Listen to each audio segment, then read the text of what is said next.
Hello, everyone. Welcome back to Spar and Brawl. I hope you're having a decent day. As always, I'm joined by my co-host Sam, and I'm back with a new episode of The Progressive World. So, as always, you can find timestamps down below, and please like and subscribe. All right, Sam. So let's give not a quick overview of everything, just a few of our, the few segments that we're really looking forward to talk about. So this whole We'll be back and forth, teasing. teasing. We'll be teasing here. So this whole back and forth between Elon Musk and Trump, loving it, hilarious. I thought Trump had one of his smartest sentences or phrases. No, seriously, reminded me why we love Trump. I like to clarify. It's just like everything good about him came to life in that tweet. Yeah, that one's great. Then of course some more Jordan Peterson. Can't get enough of him right now. Katie Halper and Briahna, a couple of videos that they did. We're going to touch on those. And also this very short cartoon on Netflix, Love, Death plus Robots.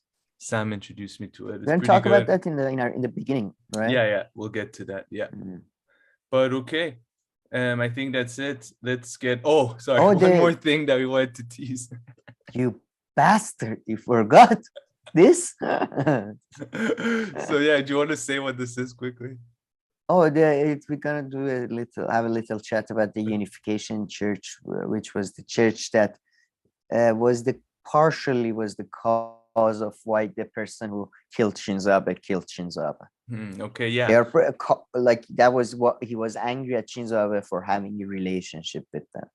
Interesting. So, but this whole 25-minute Al Jazeera show doesn't touch on that at all. But this is just about the religion, this is from right? 3 years ago or 4 years true. ago. Yeah, this is from I forgot. I just wanted to give us a overview of what's going, and I tell you why. It's gonna be fun. Sounds good. All right, let's get into a chit chat. First thing is this book. You finished reading it, right? If I'm not mistaken. Yeah, finally, last night I finished it. Umberto Eco's Foucault's Pendulum, and it's very popular. I think. What's the Foucault about? What is it referring to with the Foucault? What is that? No, this is not Michel Foucault. Yeah, this has I know that it has nothing to do with Foucault at all, in the title. That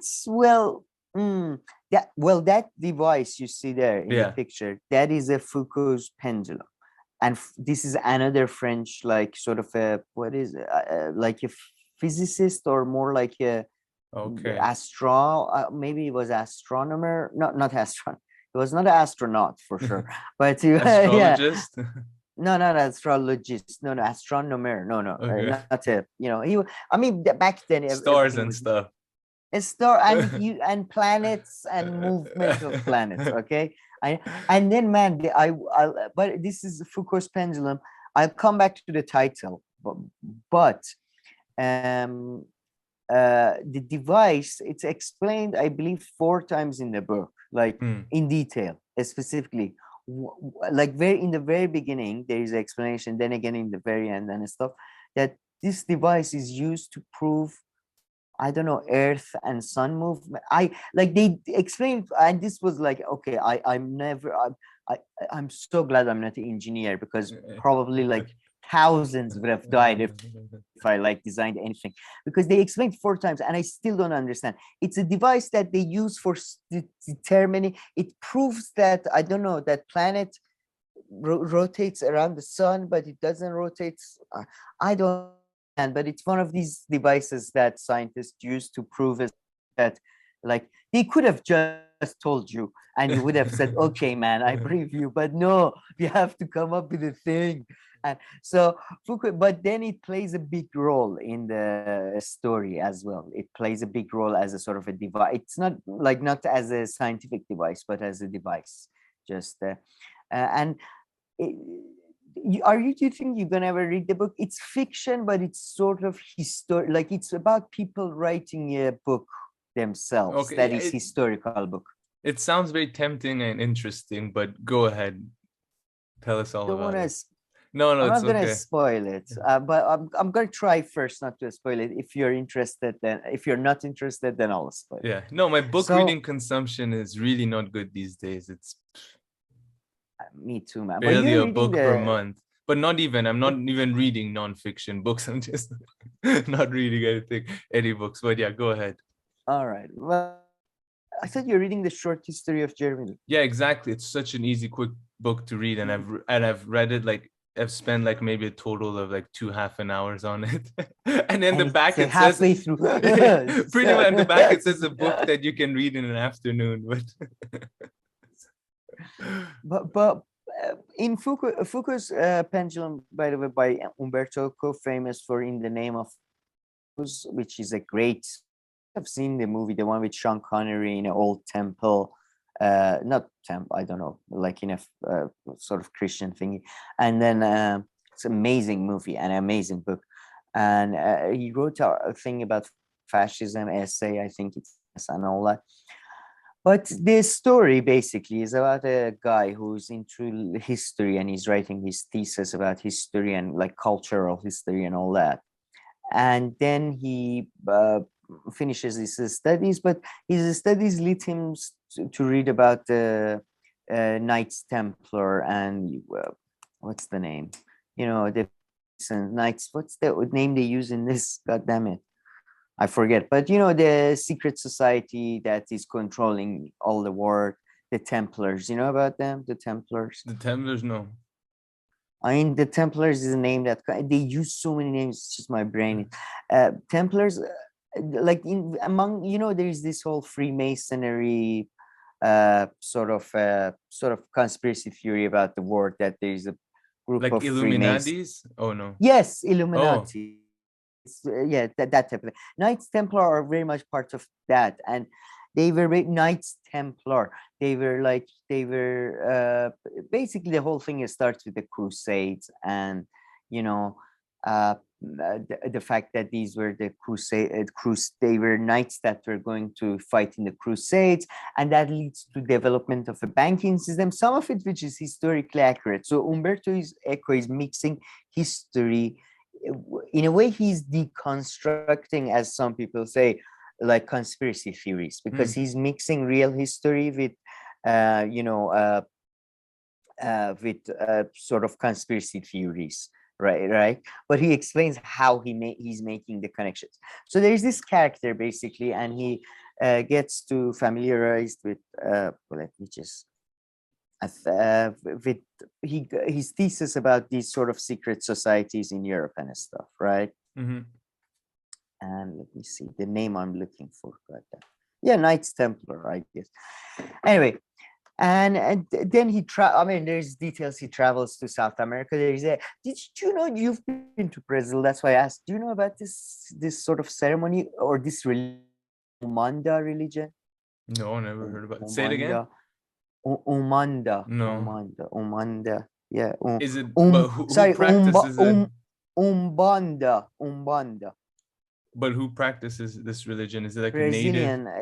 No, it's a mix. It's a synchronized sort of. They talk about synchronicity in this book so much. It's fantastic. It's a synchronized religion, like Christianity mixed with native Brazilian Oh, sort okay. of Yeah. indigenous religion. So they go there, Gotcha. and then he goes there with a girlfriend, and then comes back, and then he starts a cultural investigative office or whatever, which he sounds like the best job ever. But in the end, he starts with his other friends. There's two other major characters that like they're the Trinity, I guess. But there's loads more. But these guys, they start doing something. They have basically they see there's loads of interest in these conspiracy theories and Knights Templar and history of like mysticism and all that. So what they're doing, they know somebody who has a publishing house, and they know somebody who's an expert on these type of things. So they trying to whisk through like all the shittier like admissions to their publishing house and have the good ones published at the publishing house. Then the publisher tells them, I also have another publishing house. It publishes vanity, projects, like when you pay to get your book published for, like those, what do they call them? Self-publishing type things, right? So they start saying, okay, let's put the shittier ones that we find in our admissions, we put them in the in that publishing house, in the vanity publishing house. Then at the same time, they start doing something called a plan based on certain rules. They start creating their own sort of like in their own books and in their own publication. They start sort of connecting everything, Okay. connecting all the different books and everything. Gotcha. And it's just, I think it's a fascinating book, just as a like it reminds you how ridiculous, again, it reminded me of David Hume and how little we know what we know, because it kind of shows you how much of academia is even basically conspiracy theory, and it's about repetition, making connections. If somebody has already made a connection, much better. Like when there's a bit, he explains the rules of how they came up with the plan, and he's like, if somebody has already made a connection, much better. The whole thing works based on analogies, and if an analogy works and everything is sort of looks like everything else, so then it's okay. So it's all about how like we just go with the flow, basically, with narratives and stuff. But it's also really good read and fascinating, and it's in the 70s sort of background of like Italian politics. Okay, it takes place then. Yeah, in 1970s.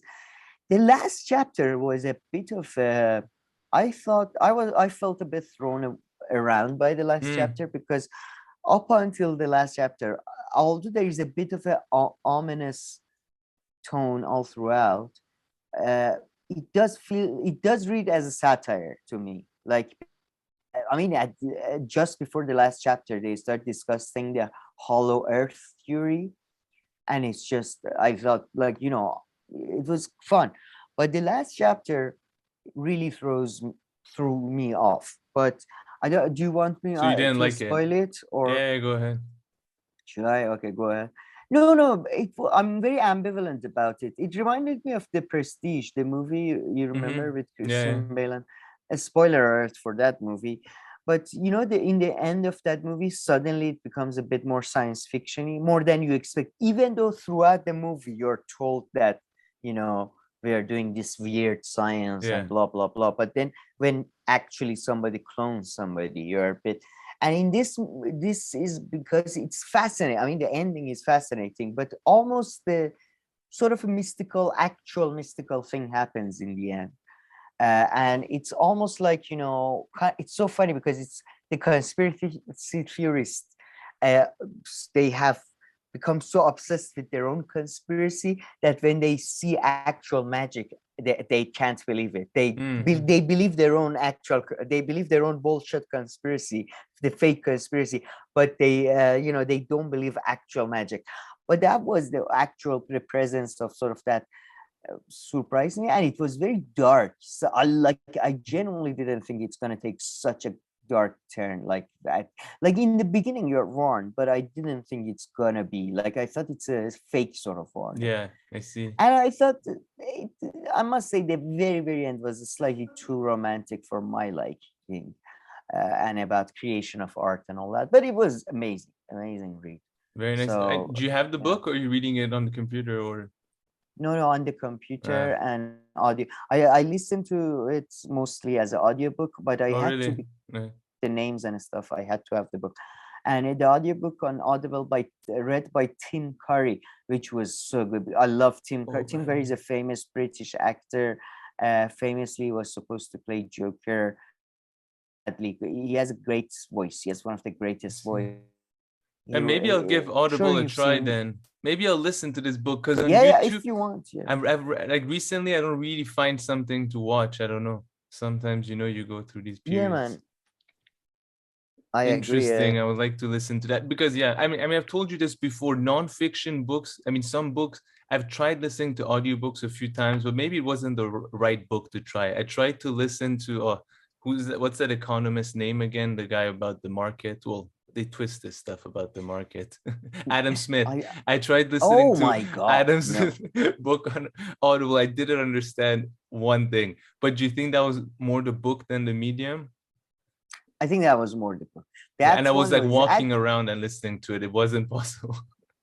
no, that's the thing. Those books are not. Yeah, Foucault's Pendulum is really good because the main character is kind of reminded me of us. Kind of basically somebody who reads a lot. He doesn't do anything, so he's just looking at different texts and then he's telling you about them. So Yeah. it's kind of like somebody. So in this text we have Konst de Saint Germain saying that this is gonna happen. Then we have in this text this other thing from the Jewish Kabbalah or something. So it's much more, and that type of book, Adam Smith stuff, is not even, I must say, I've been listening to a lot of audiobooks. It's not like whenever you have a good fiction book, they get a good guy with a good voice. Yeah, to read it, okay. like with Adam Smith and Marx, they find the driest voice. Like it's like Gerald Horne and stuff. His own voice, Gerald Horne, has got a nice voice. It's Yeah. engaging. When he reads, you're like, oh, what's gonna happen next? Then they find somebody in the South, in the American South, settler colonialism it's like you want to kill yourself. No, for sure. But Adam Smith is famously boring, and I think he's the one. I always mix. He's the one with the fucking nails. Is it nails or is it needles? I think that he looks at how they're made in nails. factories, right? And if you have one nail and then you keep that nail, and the next day now you have two nails, and what's now his when name you have has two nails, and it's like he has to explain to you like from 1 to 100 nails. What's his name has a good presentation on him. What's the name of the philosopher that we watch on YouTube a lot? Michael Segura. Yeah, as part of those lectures that you uploaded on his channel, there's one on he's somebody, by the way, who I think I hugely disagree with because of George Orwell and his belief regarding Christianity. Yeah. But he's the best. Like he's genuine. Like at explaining his stuff, he should just be like a role model for teachers all over. Like I can't believe. I think he was. He probably was. I never heard of him before these fucking videos. I think in the philosophy world, he was probably, I don't know, those lectures that maybe he gave back in the day. Yeah, you're right. But yeah, anyway, his literary knowledge is crazy. But yeah, nice stuff. Nice book. Yeah, very good book. But yeah, I'm gonna hopefully read more from. Somebody suggested something in the comments. The American Atlantis, who controls Atlantis, something like that, by the guy who's written True Grit, great movie, and probably a book. I haven't read it, so I'm really looking forward to that because the person who recommended it in our comments said that it's even more sort of dirt baggy and stuff. I like it. Foucault. This was very high class. This was clearly written by somebody in Italy, in Rome, and in France. Sitting. And then we walk through everybody's very high class. Yeah, I see. All right. What's this about? This was this, as you know, is a photograph truly of Genghis Khan. There is this, he had to make that eagle stand on his hand for like, come on, eagle, just wait there for 2 minutes. He's taking a photo. Come on, man. No, but the Chapo Trap House guys, man. Again, I mean, it's just. There's this channel that posts videos of their old shows, and posted the video that they reviewed the movie Conqueror, in which I think the Conqueror, John Wayne plays Genghis Khan. John Wayne, the famously, famously Asian American actor, he plays Genghis Khan. So no, it's a very old shitty movie, but I love. They had Derek Davidson on, and man, Derek Davidson, Derek Davidson is one of the few people who I think knows about Middle Eastern history and stuff. So I thought, and about Mongolian history and Genghis Khan, because I don't know anything about that. Genghis Khan, or as more correctly we call him in Farsi, Genghis Khan. He just the way, like, it's funny, and they cover his history very accurately compared to, because usually he's represented as a extremely like negative figure, right? As a killer, as a, you know, kind of like a similar to Hitler type. Well, he was actually, Mongolian history is fascinating. Mongolians are fascinating. And Genghis Khan is probably the greatest world conqueror, and probably the nicest one, like by far. Like one, like almost all the wars, that the major ones with the Iranians, the Turks that were in Iran, with Chinese, with, to a lesser extent maybe with the whatever Indian subcontinent, again controlled by Turks. Like he was very much justified, you know, like his whole thing was like, let's trade, but nobody, like everybody was just wanted to humiliate them and stuff. So he was like, yeah, you don't want, you kill my envoys, fuck you, I'll kill everybody. So, and you know, Mongolians like, they created the first true sort of global, shall we say, sort of world economy in many ways.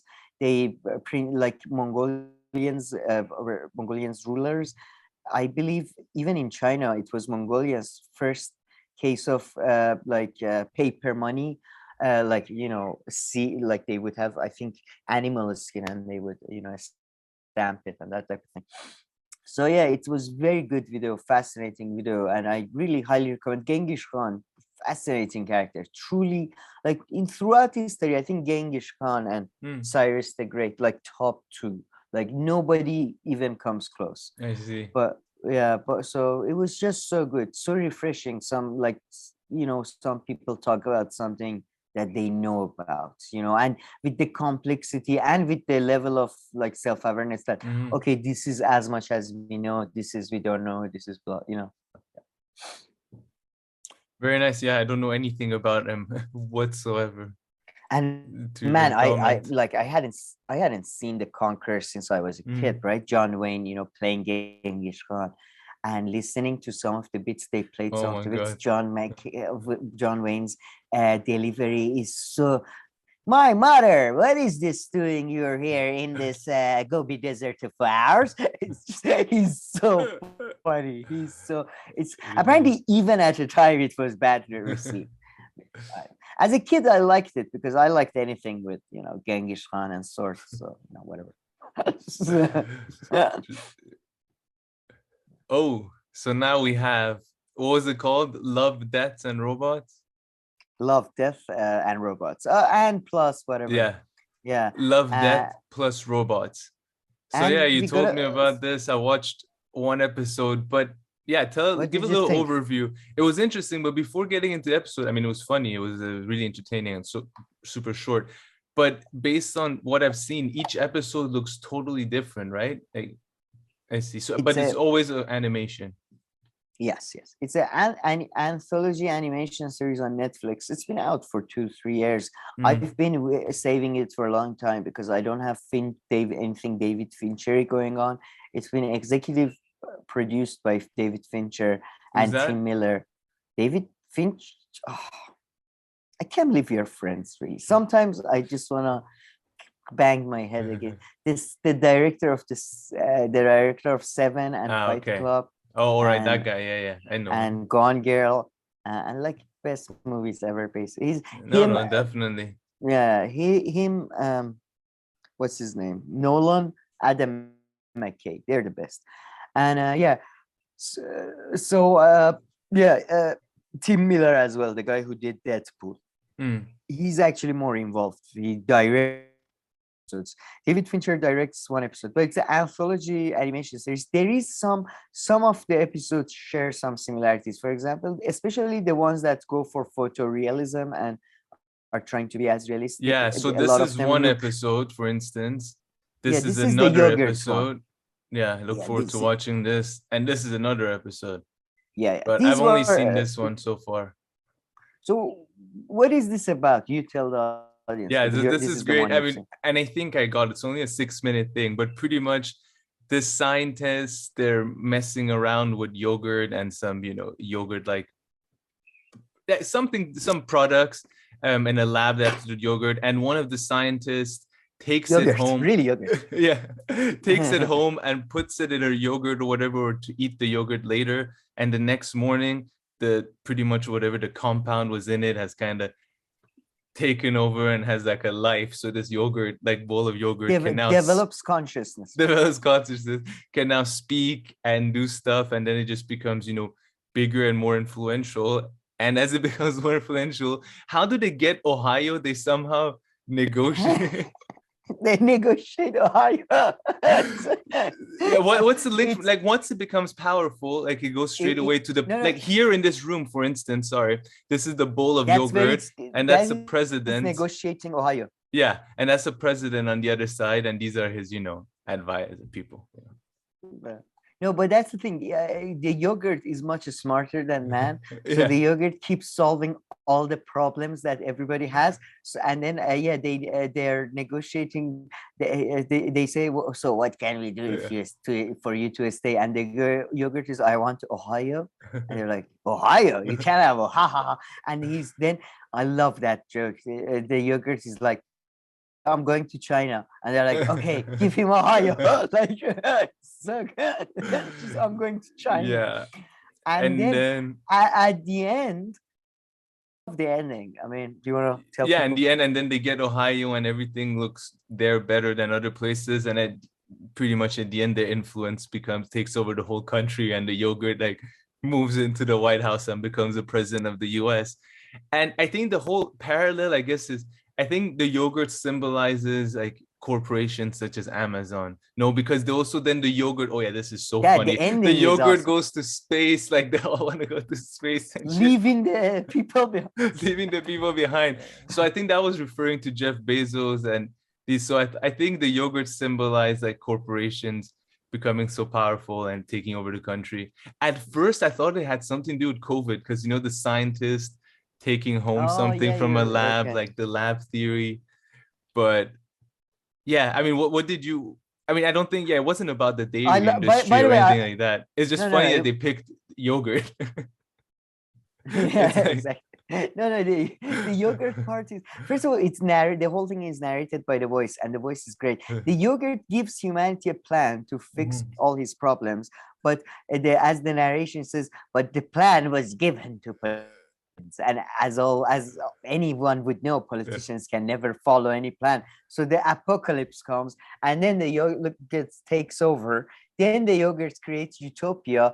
Then they create spaceships. Then they go to a space and leave humanity behind. So it was just amazing. I agree with you. It was probably a thing for like Amazon, that type of thing. But especially getting Ohio, like getting somewhere like Amazon was blackmailing different states about, should we build a warehouse in your town or in your town? What I'm starting to read Esther Leslie's writing. We had her on, and her writing is just so good. Really, her writing is so good. Yeah, and I mean, one of the best interviews we ever had. Probably one of the smartest people. I don't know if it's up by itself. I was actually going to put it up yesterday. I'll put it up. Oh, really? We have the segments though. We have it. Yeah, and we have it uploaded also. But because we've put segments of her in the Frankfurt School, but she spoke about other things. Yeah, it's just waiting there to be uploaded. I mean, it's waiting there to be published. I'll publish it. Her writing is not exactly within the same field as our usual, like reads politics and that. It's much cultural and sort of not even cultural. I think her writing is about the power of the device and the role of a device. And I love it because I find it fascinating in terms of like you compare it with human consciousness. And, some people, like there's this great science fiction movie, Upgrade. Everybody should check it out, but it's about a similar concept, this idea of maybe we are not really in charge, maybe we are serving a device, maybe there is a virus that is trying to get off this human planet, this earth or whatever, and we are just being used by that parasite, by that virus as a device to get itself off of this planet. You know what I mean? So I thought it just shows how humanity becomes sort of enslaved by the device or by the yogurt. Yeah, that's a good. I mean, I don't know if that's what they meant or anything, but it was generally one of the funniest things I've seen. I mean, there is one bit where people are protesting the yogurt, and there is a braless protester that is just like, yeah, no to yogurt, no. It's amazing, yeah. But yeah, I thought this one was. I thought you can enjoy this as well because I know you don't have patience much for perhaps animation. But, yeah, no, it's as good. It's nice and short, and yeah, and probably we'll check out the other ones too, which look totally different. Yeah, this is the David Fincher one. I can't wait for you to see this. This is again 15. This is 15 minutes. This one much. Okay. This one has a storyline. Bad traveling, man. Awesome. Again, like I haven't seen anything good. Like it was like when you. It reminded me of 90s when I was a kid and you watch a good movie and it feels like a great, like short story or great poem. It's just like because we watch so many TV shows and all the movies have sequels and blah blah. It was just so beautifully self-contained and perfect. Yeah, that one was amazing. And then there's this. This one, Hebrew or Jibra, or I don't know how to pronounce it.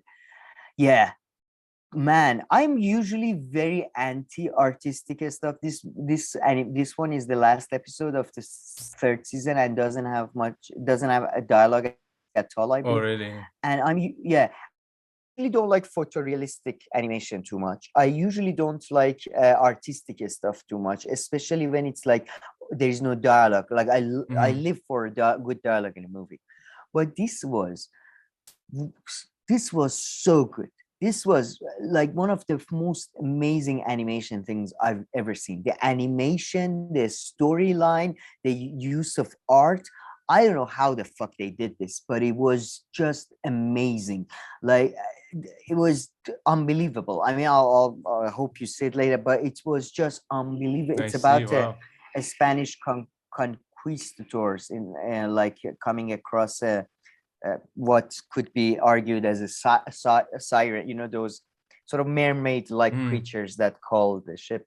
And it was just so good. The editing, again, like it just, I really think like animation is just, you see with this, like I used to be one of these people that no, movies are better, negative, we have to use the negative and blah, blah. And no, animation is just superior as a format of a storytelling, because you can do like things like that. I mean, the photorealism while the imagination at the same time, it was just one of the most beautiful works of art. And do you remember It's Always Sunny episode where Mac comes out to his dad and he does that performance art dance thing? Maybe kind of vaguely, maybe, yeah. In the water. It's one of my favorites. It's Always Sunny moments. It's just found dancing or performance art as beautiful as them. And this animation reminded me of that when you can use dancing, because I have my problem with dancing is I never get it. It's kind of like paintings, like, but with this I could get it kind of like that. Like it was so beautifully interwoven to the story that just this TV show is amazing. Like it's unbelievably amazing. Nice. It makes you feel good. It makes you feel like, oh, there is so many more intelligent people than me. Like it's so good. So I look forward to watching some of the other episodes. Very nice. Oh, and what is this? Do you want to? Is this something else you've been watching? You want to give it a quick mention? Yeah, I think this guy's comedy. I think you really like. This is this looks like something I would like. I might check it out just from, I don't know why, but probably again one of the funniest things on TV right now. Nice. And Bill Hader has always been one of my favorites. He was on SNL, probably my favorite person on SNL. He does the best impressions, and he's a writer on South. And Barry, level shit, man. So you've seen it? You've seen the whole season? Yeah, it's amazing. Yeah. How many seasons are there? 3. Yeah. 3. Okay, I just finished 3. Yeah. I'll catch up quickly. I'll watch it quickly. I think I would like this. You love it, yeah. Mad Men, I'm almost done. I'm like season 5. So maybe after that. 6 seasons. Mad Men is 6 seasons. Or season 7. 2 parts, I think. It's 7 seasons, yeah, I think. All right. Okay. Yeah. But I mean, man, I just like that. It's been such a, like, this week, I just started Only Murders in the which I talked about. Yeah, I had an issue watching that. Yeah. Oh, no way. It's so criticism, the writing wise, that TV show may have the best dialogue written ever. Like, it's genuine poetry. Although it has it has two people who I hate now. It has Cara Delevingne, or whatever her name is. I hate her so much. I've never hated an actor, female or male. Personally, their presence makes my skin crawl. Like, I genuinely, my hair on my body stands up. It's just, I find her, and her grandfather, did you know her grandfather was a But no, I don't know who that is. What's her name again? Cara Delevingne or whatever. Let me see if I know. The ugly girl who had sex with Elon Musk and Amber Heard. Oh, okay, yeah, her, yeah. She's so I'm sorry, but not that it matters. There are a lot of great actors that are ugly, but it's just, she's just off-putting. She's so off-putting. The most off-putting, I think, person I've ever. You're talking about the lady with the eyebrows, right? Yes. Yeah. What's her name again? Cara Delevingne, Delevingne. Cara with C-A-R-A, and then yeah. I know anyway. Yeah. Oh yeah, here we go. Her grandfather was there was this secret operation by the British in Ireland where they would go and kill innocent people in a way. It's like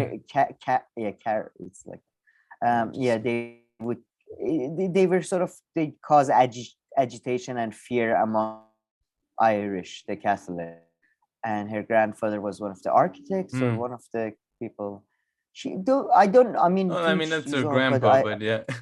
yeah. No, she parties with Eric Adams, so I don't think that's that different. And has 3 sons with Elon Musk's. And no, she doesn't have sons with Elon Musk. Yeah, she had the 3 sons with Elon Musk. And 3 sons, yeah. I thought you said 3 sons. Oh, sorry. Yeah. But sorry, yeah, I mean, look, again, it's my fault. I know it's kind of like I used to hate Brad Pitt when I was very young. I found him. Yeah, so maybe I'll change my mind. It's just I find her, she's the most off-putting person I've ever seen. Wow, but I've never seen her act or anything like that, so I don't know. I'll have to watch and see.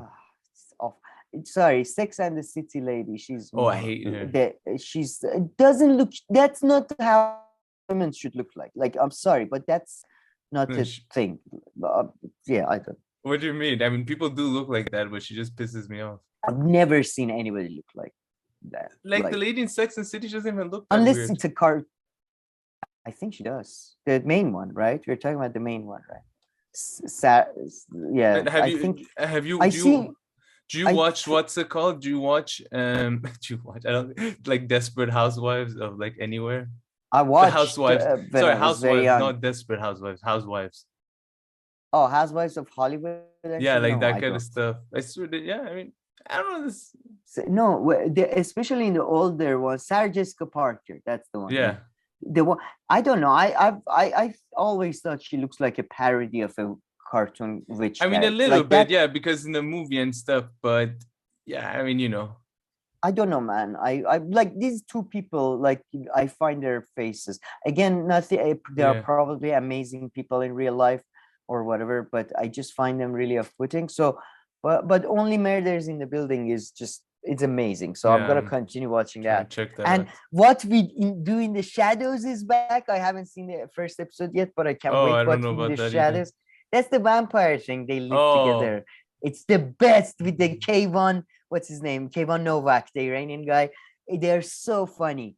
It's and Barry, not the other. What's his name? The British guy, and Nadia. Oh man, like, it's been nice. Comedy wise, it's good. It's good. All right, let's look at a few comments. Sure. So I mean, here I don't know. There's not much to see except how pathetic this comment section was. Except this John is Masters. It's pretty funny. Yeah, this is our comment. So first he said, "How many are you gonna drop today?" Okay, we dropped 2 videos in one day. No worries. And here also, I'll get to the funny one. Michael Lacey wrote, "So am I. Plenty of more informative sites than Democracy Now." So this was about Vijay Prashad saying a few things about Democracy Now. But yeah, so as you can see, we keep on getting the spam, the same exact one. And I think John Masters rightly so pointed out that it seems redundant. I like that was so funny. It was like seems redundant at this point after One, 5. two. And man, I can't say how disappointing it is when you go on your video and you're checking and you're like, okay, I got the engagement. There's 5 comments, and you put on the comment thing, and it's like Securto, Pacorto, Pacarta. And it's always the same fans. one too. Yeah, it's only fans something or sex something or yeah, it's yeah, but it seems redundant. Please Yeah, I stop. agree with John And there. then you have like some fascinating comment about the Pony Trotsky, like writes, Yeah. I don't know about the roots of the Frankfurt School in German idealism. I think it's blah. And then TCT writes that, well, I believe Plato's thing was that blah blah blah, and that gets censored by YouTube. YouTube is like, no, I'm not gonna show that. That's gonna be email only for you. I don't know how these ones have a link in it. I don't know how YouTube is not smarter. But and a shitty link. Yeah. But okay, here I think you thought that there was a misunderstanding. I don't know. I think Here Goes wrote, 1 week Sam says hypocrisy is the number 1 sin. That is true. The other, he's embracing the idea of contradiction. I don't get how one can unite religion from a religious identity, but okay. Untie, how one can untie. Sorry. Look, you want to unpack this a bit? Yeah, because we keep joking about this, I like to clarify, and a couple of people put it another time as well. Like, I like to clarify, if you're joking about it, it's a reference to a Norm Macdonald joke about Bill Cosby and how people said the worst crime of his was his hypocrisy, while in fact his worst crime was frankly raping people. That's like, so there is loads of crime worse than hypocrisy. Although hypocrisy, people pointed out a lot of people. Like people, like one of the highest insults that they reach is like, okay, you're a hypocrite. No, it's so yeah. No, that's when you put what, stuff, yeah, you know. Besides, I feel like it's a reflection of that liberal disease we always talking about. The idea that like if you do an ad hominem attack, a personal attack, it's like on CNN, it's worse than committing war crimes. Like, oh, I was part of the Nixon administration that killed like innocent Vietnamese, but I never personally attack anybody. In Congress, I never talk about their family, and you know what I mean. It's just this elevation of etiquette and decorum of a conversation to the level that I don't know. That's a bit different though than hypocrisy. Is it hypocrisy? Is another form of lying, really, isn't it? Yeah, I guess so. But you know, for most people on TV, anyway, I'm not talking about world leaders, but my point was that, yeah, I just want to clarify that I don't mean it's the worst. Yeah, I don't get how one can untie religion from religious identity, but okay, I would disagree. I think it can be untied. And I think this is a good segue to the Bobby comment, maybe. Yeah, let's get there and I'll maybe explain. So, yeah, maybe maybe you can read the really hurtful part of the comment. Sam's understanding of the Christian scriptures are no deeper than that of a 12-year-old child or a fundamental literalist. But even a 12-year-old child or a fundamental literalist would not interpret the Christian scriptures and advocating for the stoning of gay people. Look, stop. So, no, I didn't say stoning. I said killing. And I read the abomination part. I read that exact quote from Bible. But I'm not saying... that's the problem, though, with like Chris Hedges and Jordan Peterson here at the same time. Although Chris Hedges is a far, far, far better man. There is no like Christian doctrine, any ideological doctrine can be interpreted in a variety of ways. And even Peterson says that. So there is no valid interpretation. You can say this was the Jews, for example, reading Foucault's Pendulum. You can say, for example, the Jewish people of Spain specifically had this interpretation of Christianity, right? But you can't say that was the valid interpretation. Yeah. I am no expert in anything, to be honest, let alone the fucking Gospels. But my point is that there is no, whoever tells you there is a valid interpretation of a text written thousands of years ago, we don't know who wrote it. Was it one man or a group of men? Was it inspired by oral literature? Was it not inspired by oral literature? Whoever is saying that to you, that they have a definitive read on anything like that, is lying to you. For sure. I mean, that's for sure. Is But artistic. Bobby saying that, or Bobby just saying that your interpretation is no, not good? He's saying my interpretation is wrong, but then he's saying I think he's implying that there is a correct interpretation, because he says that or a fundamentalist religion would not interpret the Christian scripture as advocating for the death for the of gay people, which is not true at all. I mean, loads of Christians advocate the stoning of gay people already. So, I mean, it's evident. It's based on reality. It's just not true. You know what I mean? He's saying it's an extreme. He says nobody interprets Christian scripture like you do in a hateful. But some do, right? Like many do, right? Yeah, I mean, am I getting this right? Sam pointing out the incongruity of the term gay Christian is spot on. Because the Christian sculpture do make clear that homosexuality is an abomination. But to not understand the fundamental between the Old and New Testaments practically describe. So I think this is my guess. Bobby is from the school of thought that believes New Testament supersedes the Old Testament. It's not an addition, it's an update. Some people believe that. So they say like New Testament is kind of the latest ruling, right? So it supersedes whatever ruling was in the Old Testament. I assume that's the sort of interpretation Bobby has. That's why he says that no Christian would interpret Christian scripture as a stoning of gay people. Because if you only read the New Testaments, definitely, you can't read Jesus and think that, you know what I mean? Jesus is very friendly most of the time. I see. Okay, yeah. I don't know any of this stuff. If you're a money lender in a temple, he gets crazy. He goes full Jesus rage mode. Yeah. So, but yeah, not that I'm an expert on Gospels, but no, I mean, it's just it's a text before academic rigors. It's just, yeah, that's all I'm saying. Okay, nice. Anything else about the comments or? Didn't we have one more comment? I thought no. No, I don't think so. No. All right. No. I'm mixing things up. So no, thank you. Very nice.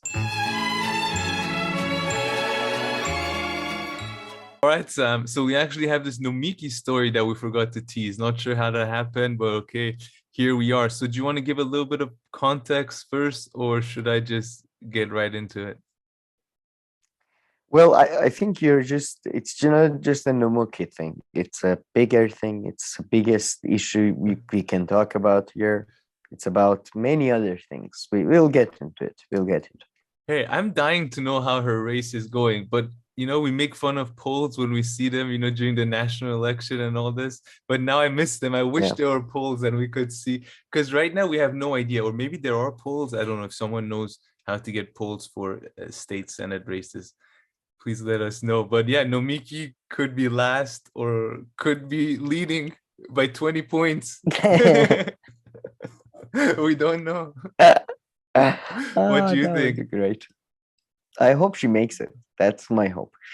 She's my candidate. I just can't wait for her presence in any legislative body would be just a blessing. I think,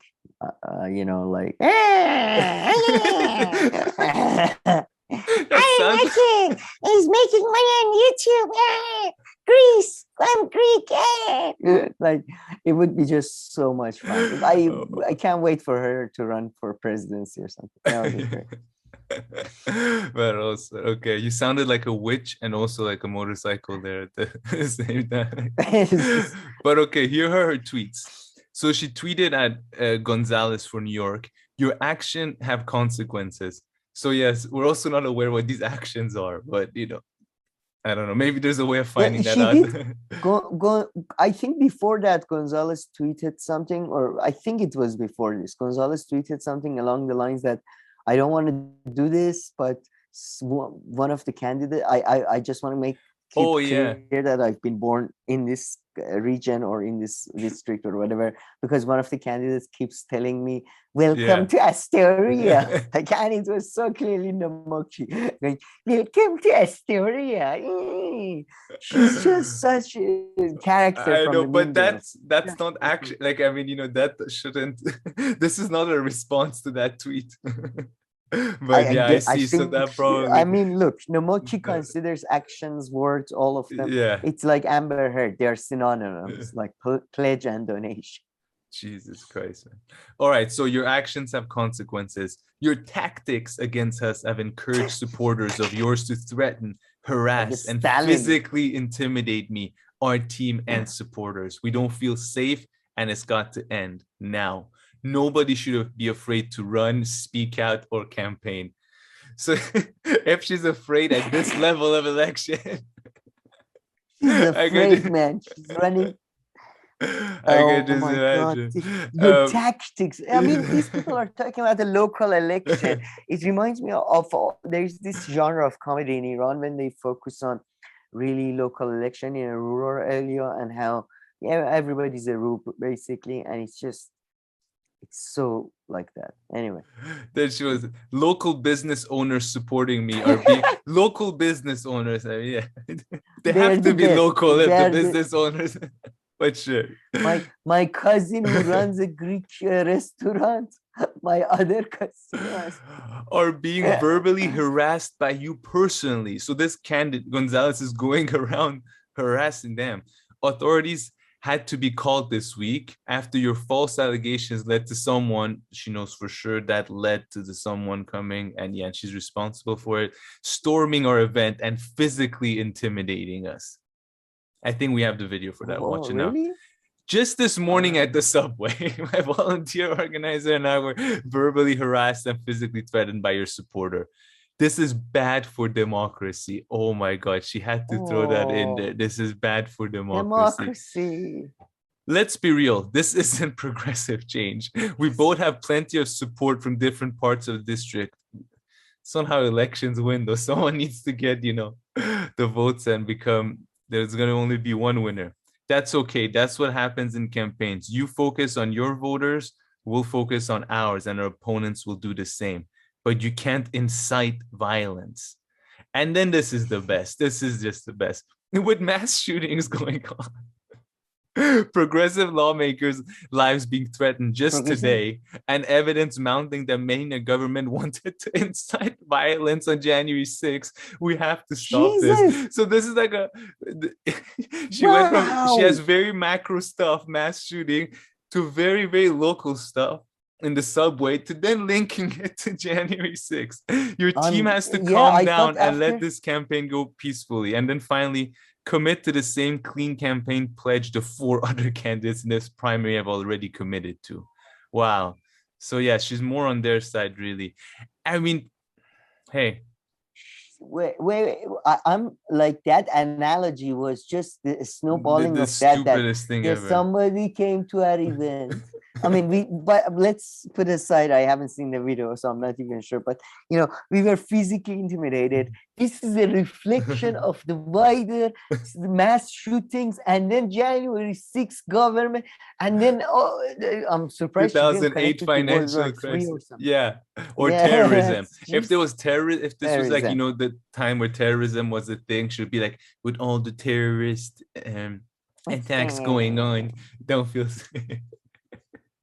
Coming to the same clean campaign place. Oh my God. What a Jesus Christ. And then let's see if there's one person here then who look supports right her. Underneath. Yeah. Look underneath. That's the guy. I'm trying not to swear. That's the guy I told you about. I don't trust as far as I can throw him. Shahid Buttar ran against Nancy Pelosi. He's, you know what his religion is? Ahmadiyya. It's a weird sect of Islam that had like a 19th century. It's kind of like a Moonies you know, the South Korea church, but for like, you know, a bit like 100 years ago. I see. Well, he's a Nomiki friend, so he got a little bit of response here. I love his comment. Yeah. A sad pattern has emerged across the country. DSA is more like a gang committed. At where? Them socialists. DSA is more like a gang committed to the careers of its corrupt members than actual socialist organization. It's also as racist as the GOP. I mean, they can't help themselves from just at the end. And Santa is real. Okay, you didn't have to put that. No, but I love, because he had a problem with the DSA in California or something, which is like a completely different group almost than the new. I mean, I don't care. Maybe it's not. I couldn't give less shit about it. But then he's always trying to find an angle to go at DSA. Anything. Like if tomorrow we start going DSA is bad, he's going to be tweeting, yes, it's a very bad trend that has been going on. I was ahead of this, you know. Oh, God. I will get to this video in a second. Play the video. Why not the video? We will. Oh, we will. No, there are multiple videos. Hold on. But yeah, okay. So then you move on here. So this is apparently the video. So let's watch this video. Maybe victim. I'll leave, but don't fucking yell at me. Yeah, you're out. Listen, I'm not yelling. I'm not gonna speed this up. Get out. Or else what? Sir, we're just asking you to take your, please leave. Out! Keep yelling at me. I have a family to support. Okay. So, you know, it shows someone who's getting kicked out. He was. I love the old lady. Oh, yeah, no, very smooth. Just get the fuck out. Yeah. So, you know, he was probably being some cousin disturbance. I wouldn't be surprised. But. No, but I would like to know what are the allegations. Yeah. That's what I like to like. What was that? Like she's in the pocket of the Greek lobby in Astoria. What are the... This is what happens when toxicity and false accusations spread on the ground. This didn't have to happen. We should be focusing on the issues and discussing what District 59 needs. Instead, we're dealing with people getting aggressive and confrontational. And can somebody tell me, in the whole of human history, when has that been the case that people have focused on the issues and everybody is playing? I mean, these people are just children. I mean, I'm sorry. I know. Stop being such children, like really. I mean, you know, this is of course the most, you know, the most basic reasonable response. Yeah. So candidates are responsible for actions of random supporters. I mean, of course, this is what everyone's thinking. A stretch unless those supporters are enabled by the candidate, and even that, I mean, you know, like for example, you shouting out Jeff Campbell. Oh yeah, would you know this is Jeff Campbell on air? Do you accept responsibility for his doxing and abuse? So that I'm not too sure and what it's about. I mean, look, but... I mean, yeah. But the first part of the sentiment, you know, this person summed it up very well. Threatener. All right. Yeah, well, she's I wouldn't be surprised if she's exactly done what she's criticizing other people. I mean, you know, everybody keeps on saying how she was against, you know, splitting the vote to candidates from the left, and she goes and finds someone that she come here. She's from Astoria. The other lady, I believe she was brought over after she was born or something. And the funny thing is, I think Gonzalez is born in New York, where Nomiki Konst, I'm not sure if she's born in New York, and she ran for Congress in Arizona, apparently.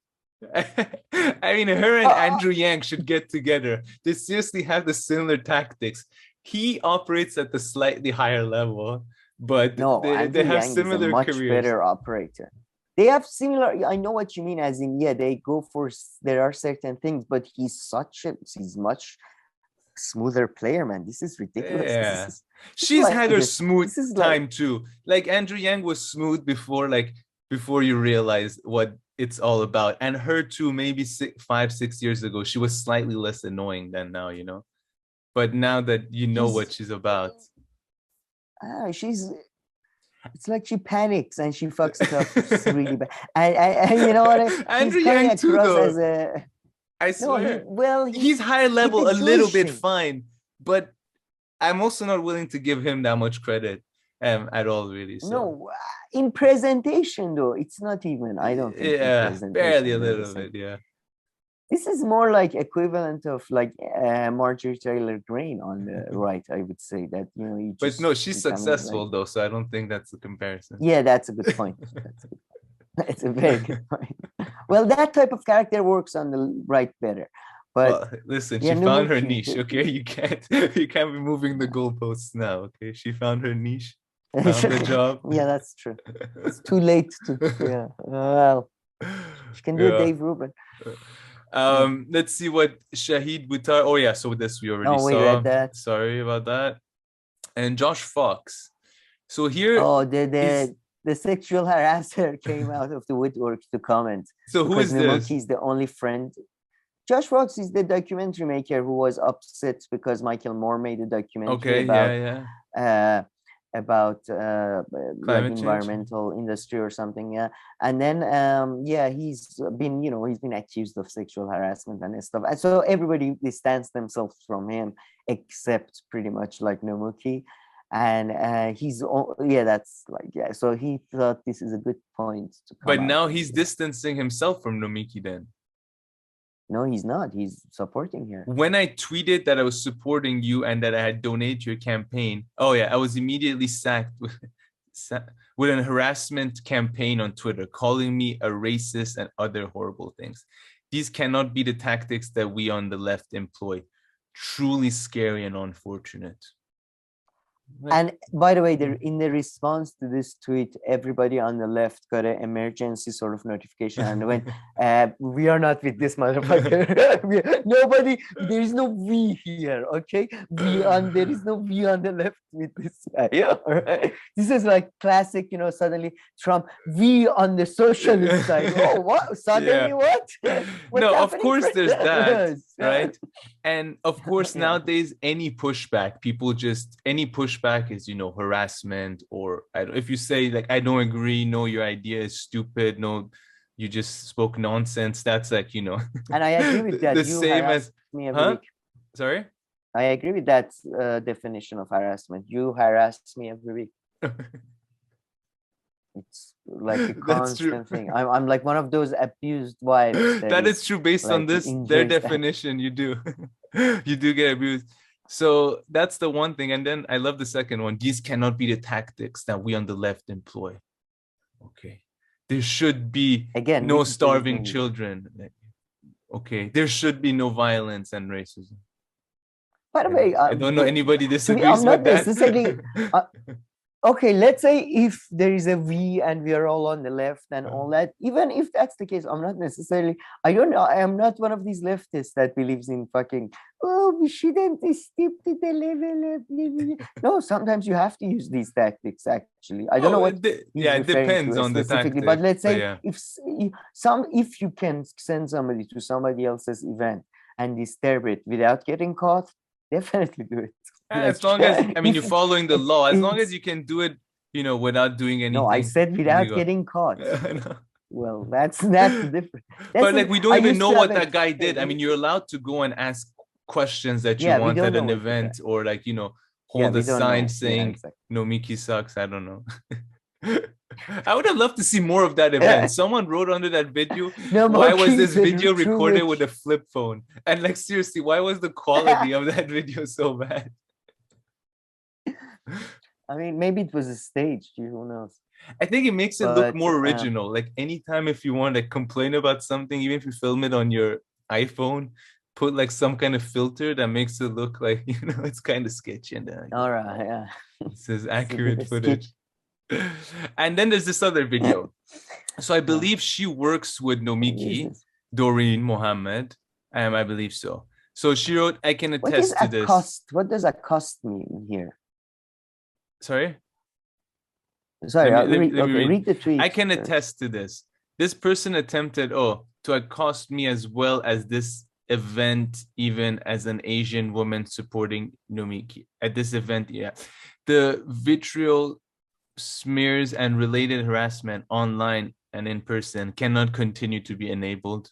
Okay, democracy means multiple candidates can run and should be safe to do. Sure, I agree with that. I mean, well, what do you want to do? And I guess this is what she's referring to. Where's Some. Nomiki at in that Oh, one? but No. apparently, hold on. What's the problem? By the way, you're shout out Cyber Demon, aka Andrew. You know Andrea from North Carolina, that trans woman. What did you actually do to fucking help her? Yeah? Who actually asked kids down here about getting housing for these? So yeah, I don't think we're gonna understand what you're saying. What is he? No, come on. What was he saying? You Did can understand the word? No. No. Could About you? actually Oh, fighting no. against I thought discrimination. it's your company, so I thought you might hear better. No. It's the audio's unclear. So here people have written, Doreen, is your claim still that Kirsten has something to do with the Theo Chino supporter? So I don't know what that means. Theo Chino supporter. Theo Crypto China is activist, the the teens call with the that's look at the picture and read. Yeah, just read look at the maybe.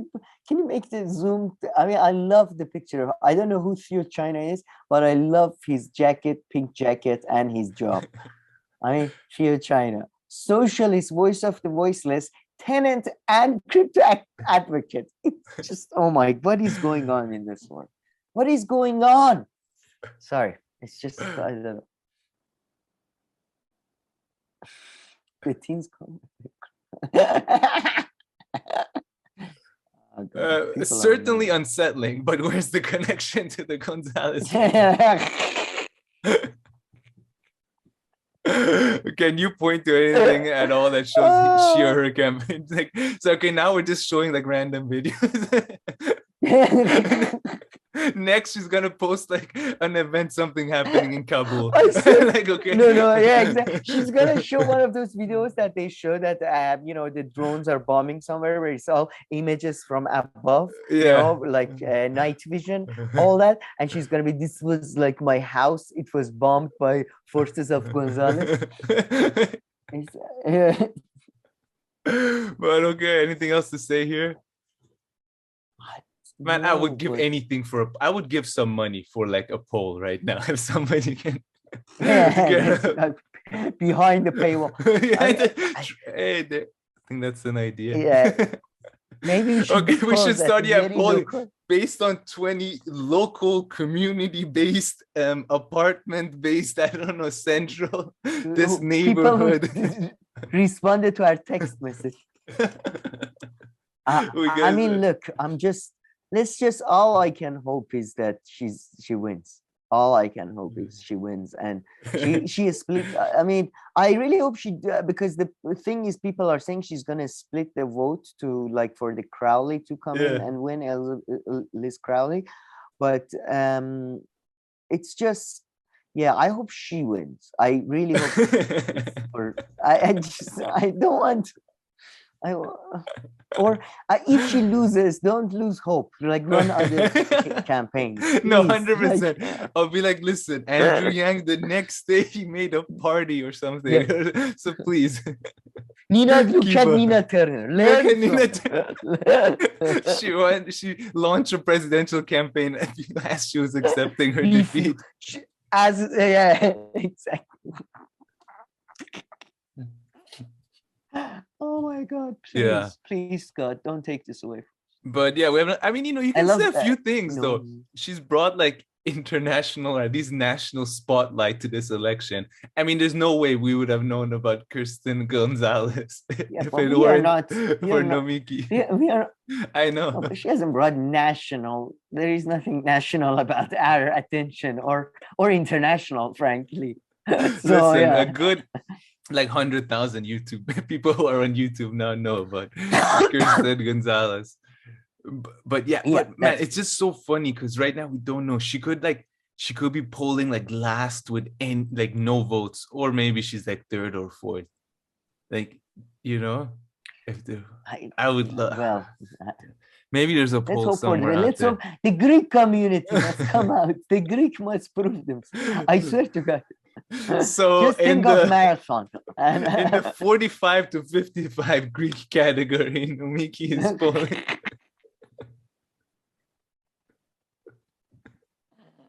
Oh man, I've been watching only murders in what's it called? All the murders in the building, as I told you, and that's it's kind of district? Like it's. Yeah, I think so. It might be. It's very Upper West Side. So, but it's just So funny because you can imagine her really as a character. Jesus, but okay. All right, Sam, let's move on to our next story. So I'm pretty excited to talk about this one as well. So maybe talk about this church. Maybe people know about it a lot more than me. I think I'd heard or Let's like first known, but and then no. make your other connections. Let's do a sort of a memento, irreversible thing.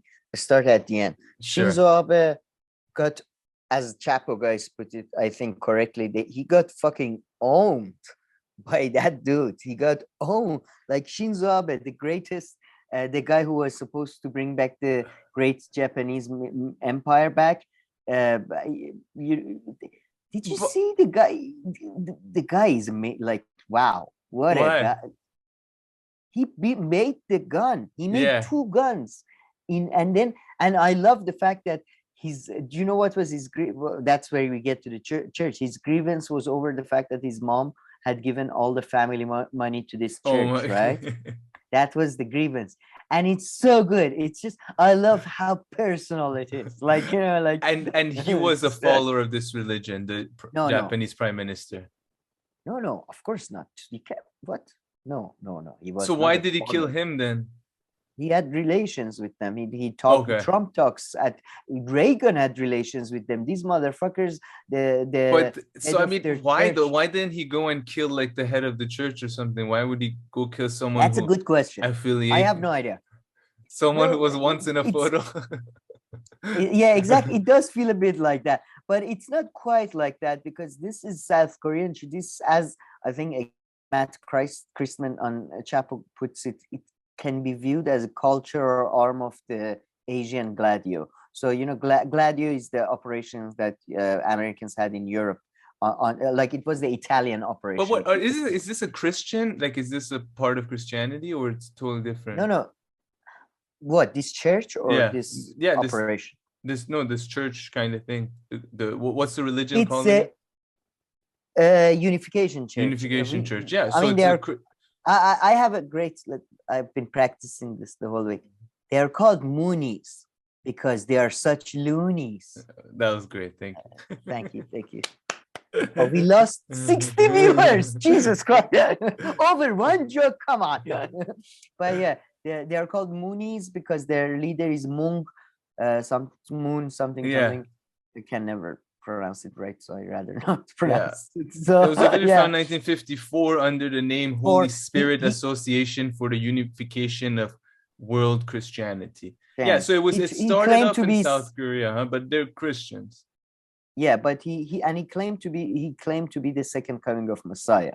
So, which is, if you are really Christian, I love how Trump and George Bush and Shinzo Abe, who's Shinto, and all these other people who are technically like conservatives in their own country and really care about their religion. Yeah. Like suddenly, there is a guy who claims, like, technically, according to religion, if somebody claims to be a second Messiah and they're lying, they're basically like either Antichrist or just below Antichrist, right? But no, because cool guy, Moon was a cool dude. They own I didn't know this. I found out just now, like this week, they own the Washington Times.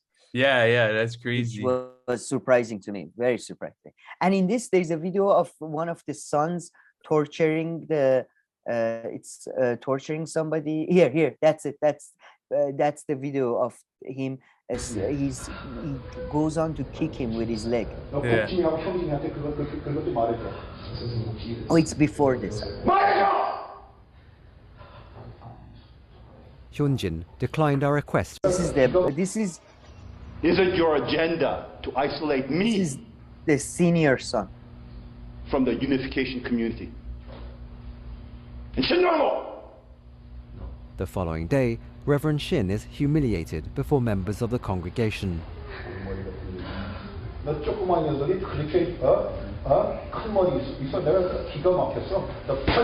Jesus. Yeah. Yeah, in the Washington Times. So that son is now in charge. That's the one that is in charge right now. And they have it's a multi-billion-dollar probably business industry. Man, the parallels to that TV show that I keep telling you, you must watch, Righteous Gemstones. The parallels are unbelievable because this guy has two sons as well, and there's two sons in that TV show as well, and the corresponding caricature is just unbelievable. It's just unbelievable. And by the way, they do like Sam. They used to do like previous generation. They used to do arranged marriages, like they do like okay, they invite you all to a party, and they go, okay, you with you. Really? With you with almost like seriously, That's almost not bad. to that extent. Like, you with Would you take But it? now- Would you do that if you were desperate? if I was desperate and Can then you they say knew no? I don't think so. No, I mean, I think no. At that level, you couldn't have. Can you act But like you now didn't they- hear them? Sorry. No, I can't imagine though being at one of those things and when please be with the blonde one, please be with the red, whatever you like, please be with the black chick, please be with the whatever you like. So, but the new generation, the ones that are shown here, their marriages is mostly arranged by their parents. Oh, really? So it's more Wow. like their families and stuff. And here, Because what now they're it's listening big- to translation. This is too funny. I really don't. I'm guessing maybe Oh that's my by the God. way, second coming of Jesus. Did you see that? That was Yeah. the second. Can you believe it? Like you look like that and claim to be like the second coming of Jesus. Not that looks. I mean, I don't know what Jesus looked like, but whatever. I mean, Just, he was apparently a decently looking guy, but it was more like his behavior, like, Vibe. his vibe that made it. Yeah. It was just so He easygoing, really vibed chilling. good. Yeah. Can find him chilling anywhere, any time of the day. Down to Yeah. hang out And- with you. Exactly. And this has happened. So I started, I'm trying to I was trying to cheer up my grandmother and stuff. So I thought I'd tell this, the assassination of Japanese prime minister, right? And then she was like, we have somebody. I was telling her about the arranged marriage. She was like, that guy, there is a crazy guy in our family. And I was like, yeah. And he's done one of these. I was like, really? Which, like, would you know what was the cult or whatever? And she said, I don't know, but in your uncle notes, he used to talk to your uncle. Take a look. I look at my uncle notes in his journal and stuff. I go through his journal. It's very recently. He keeps he met. started writing journals recently, or No, he had a journal. he since always was did it? Interesting. 40 years ago. The one who passed. Yeah. Since Interesting. since conscription days, since his army days, and then it just said the guy in our family, and then in front of him it said the savior of his religion, and it was the name of this guy, Moon, whatever, right? Oh, And man, my head was just fucking blown. he I was in couldn't this one. remember. He's part of the Unification Church, and apparently he's I didn't know this, he's moved to Russia.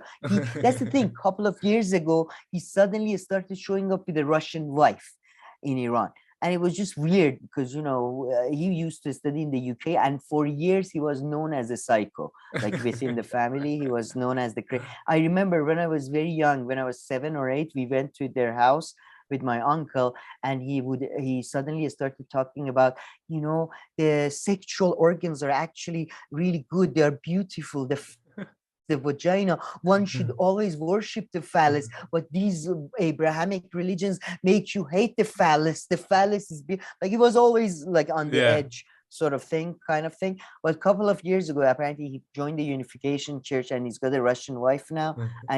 But he's next level now. He's joined the church to the extent that now he works for them or something. Oh, really? He's part of their, thing.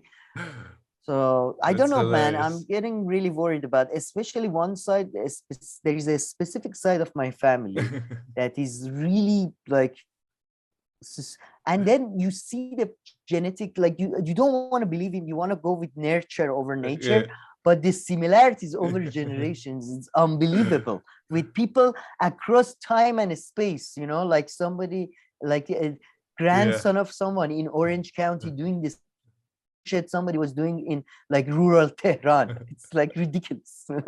Yeah, that's funny. I Ah, see. I so see. yeah, But yeah, and then so yeah, the Prime Minister of Japan got murdered for got owned by these losers. over nothing. Yeah, over like there probably are better causes to have grievances. Yeah. But it's kind of like when they go after Trump or when they go after Boris Johnson, they pick the lamest reason. Should have been like, Yeah, no, yeah. we can't let you kill him over this. No, like the guy isn't even a member of the church. Shinzo Abe is, by the way, part of a famous Japanese. His father was a foreign minister. His grandfather was one of the people who ran concentration camps. But hold on, and then he was a conservative, right? So the party that he was campaigning for liberal lost, or did they win? The party that he was campaigning for. I think they won. I'm pretty sure they won. They're the one. No, apparently, the party that won easily.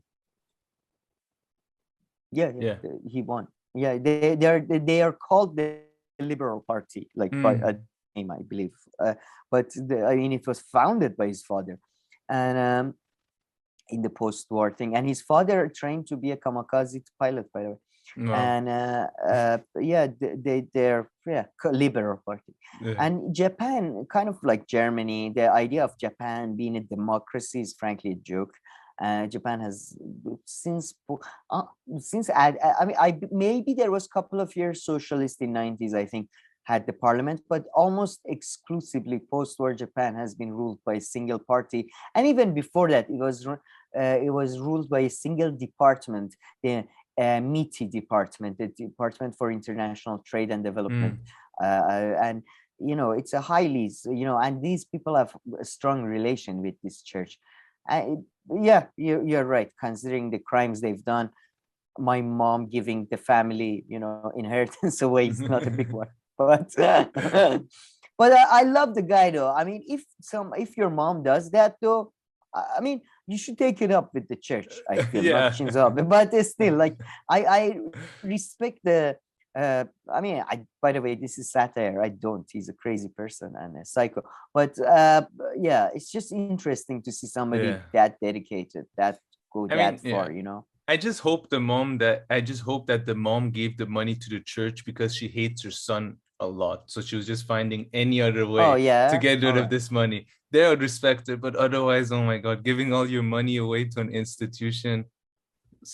I've seen shit like that, man. Things. Oh, I mean, it's extremely common.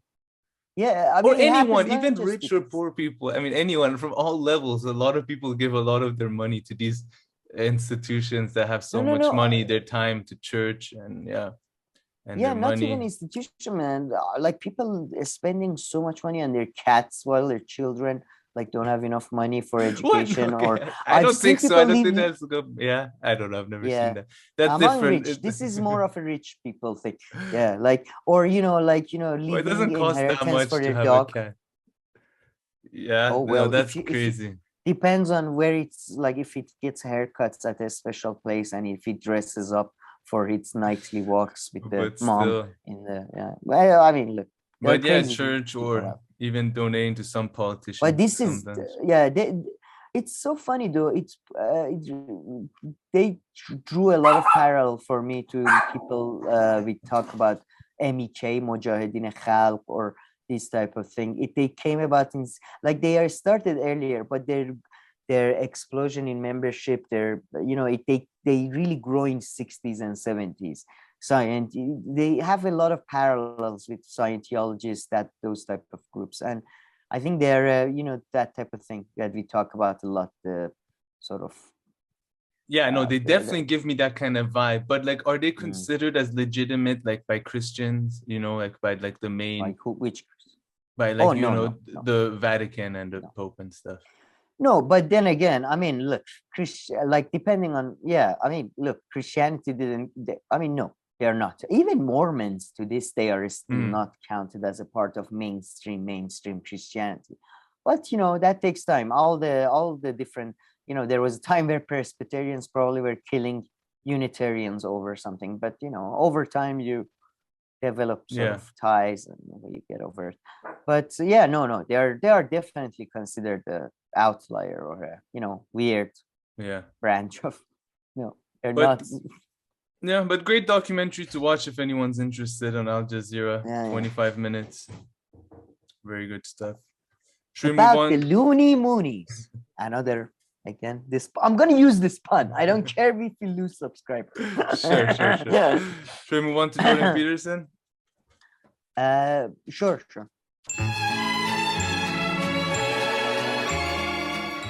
All right, Sam. So before getting to Jordan Peterson, actually, let's stop for a second and talk a little bit about Twitter, Elon Musk, and also Another one Donald of our Trump. heroes. Donald Trump, yeah. So Two of our heroes, sir. So as everybody is, I'm pretty sure, aware, Elon Musk has officially said he doesn't want to buy Twitter anymore. So Twitter are now trying to sue him in court, over what? I guess out of backing out of his Oh yeah, they're gonna sue the shit out of him. Yeah, I mean, no, because they had a agreement signed, and exactly. He at least he has to pay $1 billion. Hope for more. But I love how he's trying to spin it as a win. That like he's like, oh, I'm the one who owned Twitter now. Yeah. And you're like, no, man, like everybody knew you're trying to cash out some money from Tesla when it was still expensive, and do you think that's Twitter as a justification? And like everybody knows this. Like, no, you're not fooling anyone. It's just that government is not enforcing laws. That's what's happening here. You think that's really the case, right? You think he was not serious whatsoever? Not only was he playing around with it, but his main idea was really to have a good reason to liquidate some of his Tesla stocks while the price is high, without drawing any attention. I mean, look, maybe him specifically, no, but him and his surrounding. I don't think these people, like, when you're that rich, like, look at Johnny Depp's life, and he's not 1/10 of his wealth. When you're that isolated, you don't even like, I don't know. I don't think he makes that like direct. Like he may have thought that he's probably buying Twitter for other reasons, but not really. I don't know. I think it was always meant to be this way. I don't know. I mean,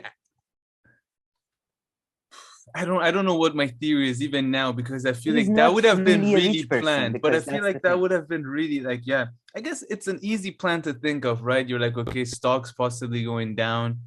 If I start selling, of course, that people are going to panic and the price is going to go down. So how can I sell without, let me pretend like I'm buying Twitter. Yeah. No, that's like literally. I mean, look, he's not really a rich person.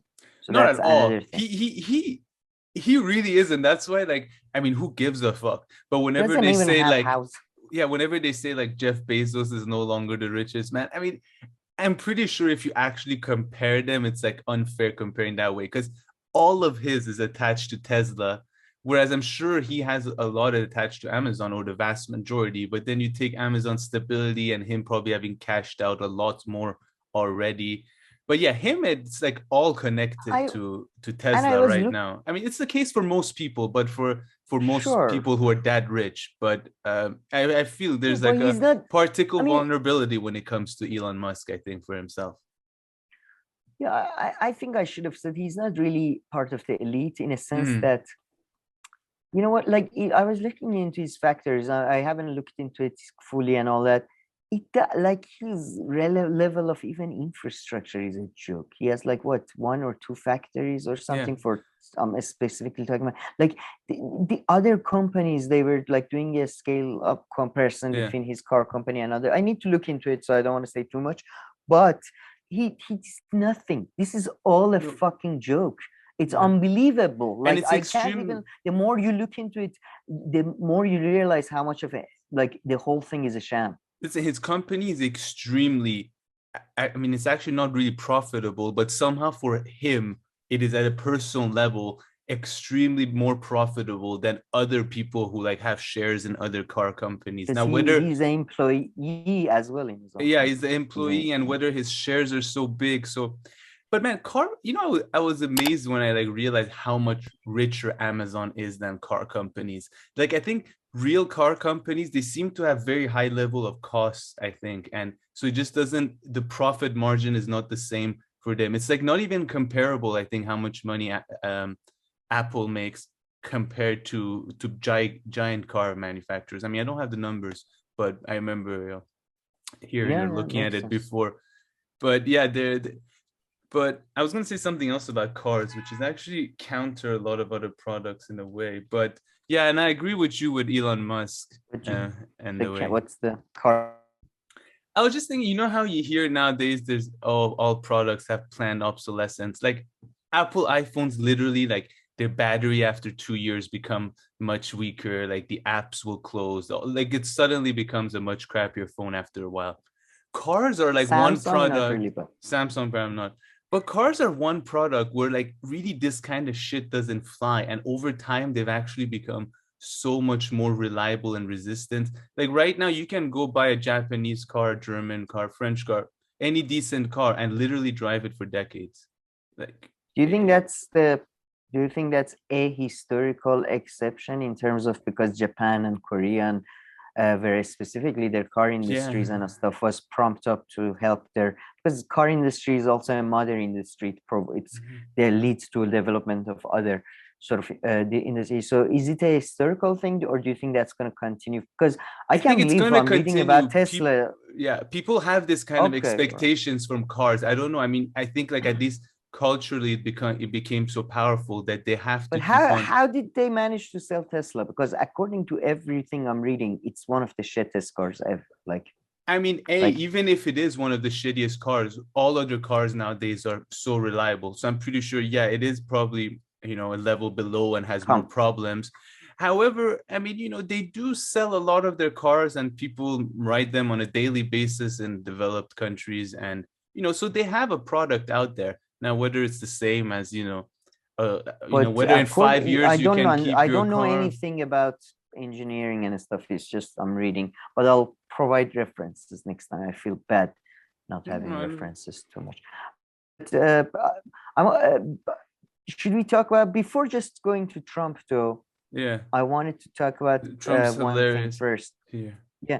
It's just in this video we witnessed the fantastic thing there. I don't know if you saw the video, but Kyle, and I like to repeat that, Kyle Kalinske, like to be specific, he starts talking about Elon Musk and says, "Come on, man, what kind of a tie are you wearing? Really? Like a Boy Scout." Yeah. And it's like, Kyle, please, you shut the fuck up about somebody else's clothes. Like, you are the only topic. It's like me, and I'm not allowed to talk about Shah because I get too emotionally like engaged. Sort of, he's not allowed to talk about, like, I don't know, what am I not allowed to talk about? I'm not allowed to talk about a lot of things. But him criticizing some dress code, which is pretty, that's funny. Like the tie does look short. And I mean, Elon Musk is like an awkward guy too. So I mean, yeah, definitely. I mean, look, awkward is one way of course, but yeah. But I mean, and it's funny. But sorry, and also before going confirms, or even that, or even discussing there, like politically, he's like not politically all over the place, just with the elites. He's kind of now made enemies with the Democrats, which is funny because he has a green company like in Tesla. And now with the Republicans, I don't know what kind of relationship he had. He had the Twitter thing. So it's kind of an outcast in this elite world a bit. I don't know about an outcast. He has his own cult going. That's the thing. Yeah, that's for sure. But among the elites, I said, yeah. Yeah, but his whole thing is a special guy in the elites, even though But I mean, look, he's a weird guy. He's definitely a.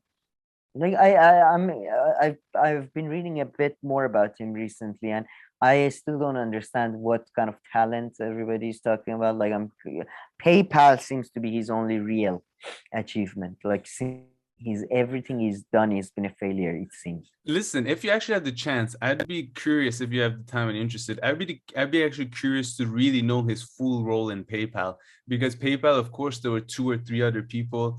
It had kind of started before him, and then he joined. So I'm actually very curious, what his actual role in PayPal is. Because yes, but I mean, Tesla, I think it's unfair if you say it's a failure.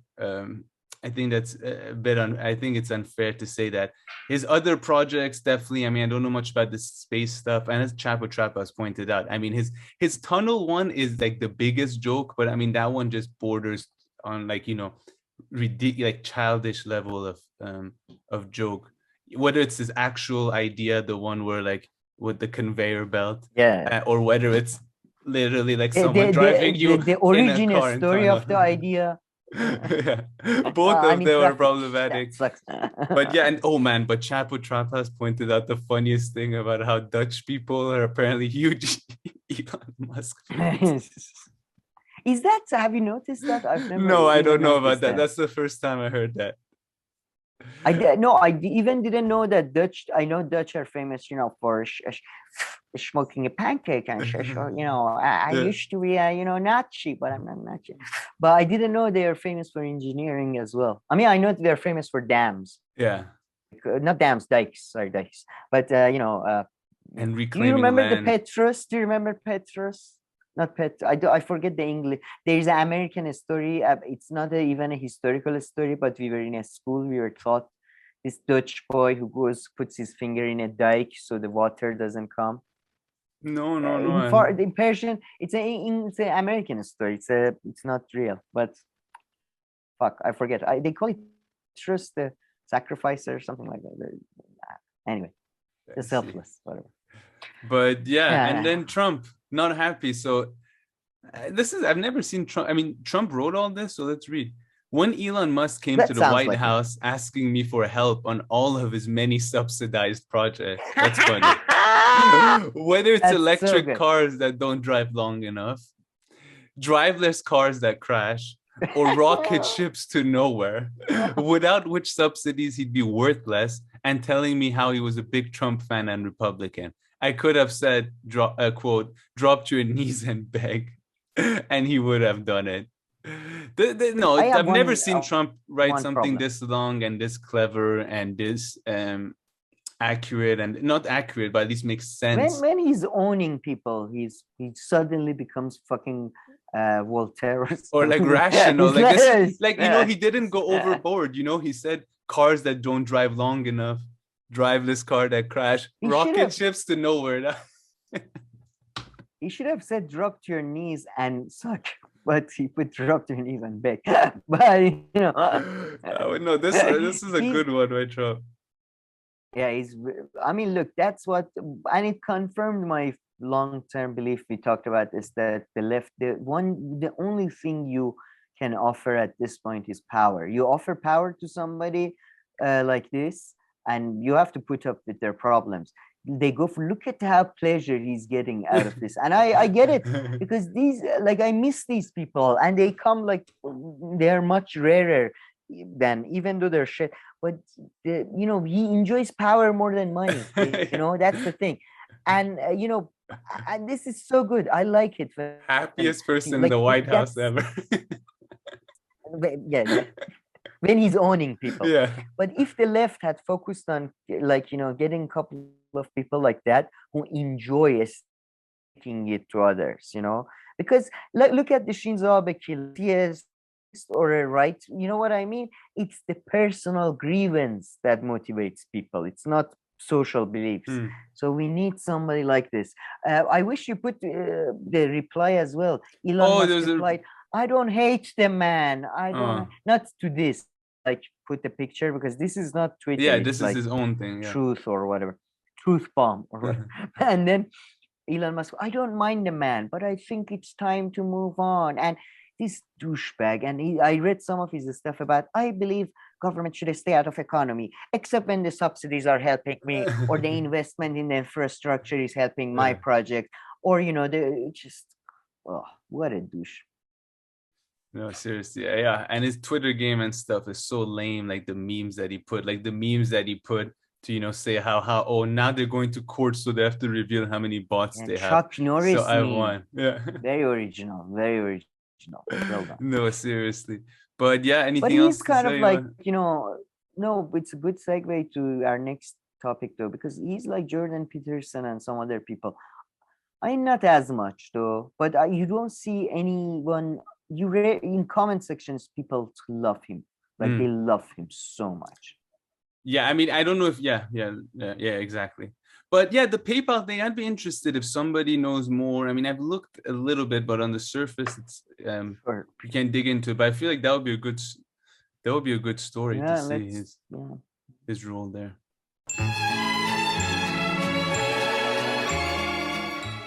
All right, Sam. So let's move on to Jordan Peterson. So yesterday we already talked about the Muslim video that he's made, so people can go check that out. In yesterday's video, 4 corners of geopolitics. But yeah, we'll probably talk about it again. But we've already had one go at it. But yeah, this is attempt number 2 to achieve what I don't know.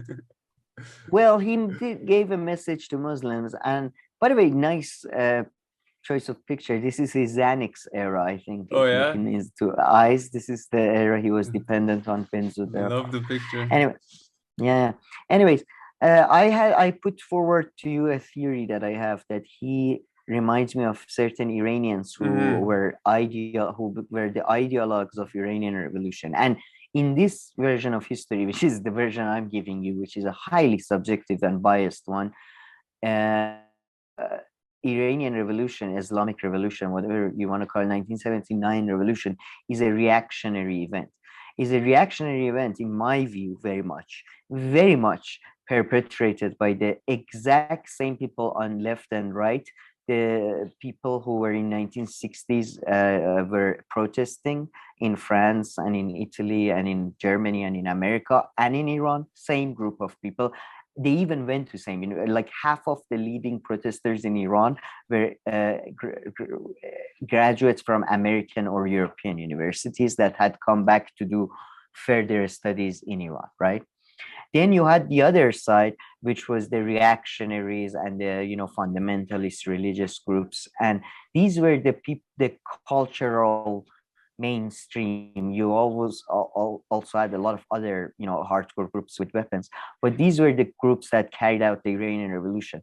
And in many ways, I see every day, I really have come to it. It's a very maybe a stupid subjective belief, but I've come to, like, I think Iran was very much ahead of everywhere else, like in the West, because Iran is on the same, I think, trajectory as Europe and America, but it's slightly, like, it's like Iran is like the pilot.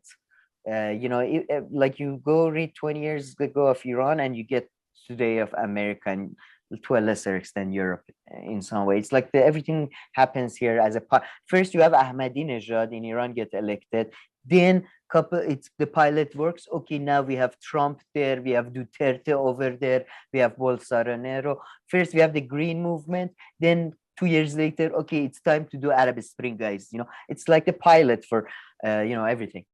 And I do think that America is sadly heading towards it's definitely heading towards a Christian theocracy, and both those woke people that are shouting about transgender stuff, and the fundamentalists and reactionaries that back people like Jordan Peterson at Daily Wire, like Ben Shapiro, people like that, they'll be the other end of it, and at the end they both probably be get nothing, and there's some sort of a military sort of network, as always, as it did in Iran.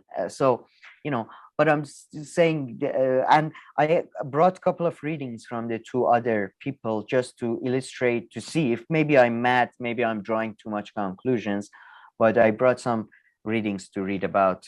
So I mean, the trend thing that you're saying was interesting, but I'm just trying to think of other counter examples. So maybe because that, so that was your starting point. So you fair enough. You thought of that, so that's interesting. But but that was interesting.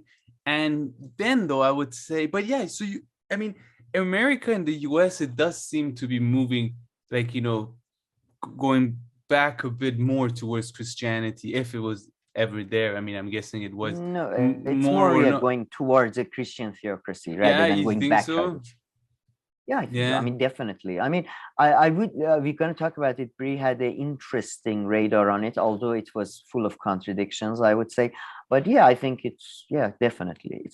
And frankly, I think, I mean, I am slightly more sympathetic to Protestant interpretation of Christianity. So I do think when Catholics take over institutions, it's likely that this type of thing happens as well. So Catholics are far more inclined towards theocracy, I think. Not that Protestants aren't. But yeah, are we jumping to conclusions a bit though because of Roe v. Wade and a few things like that have happened? I don't because think so. A few years ago, would you have ever made like such an argument, like, or so can the Yeah, observation be this new? of course. Oh yeah, you would have. You think so?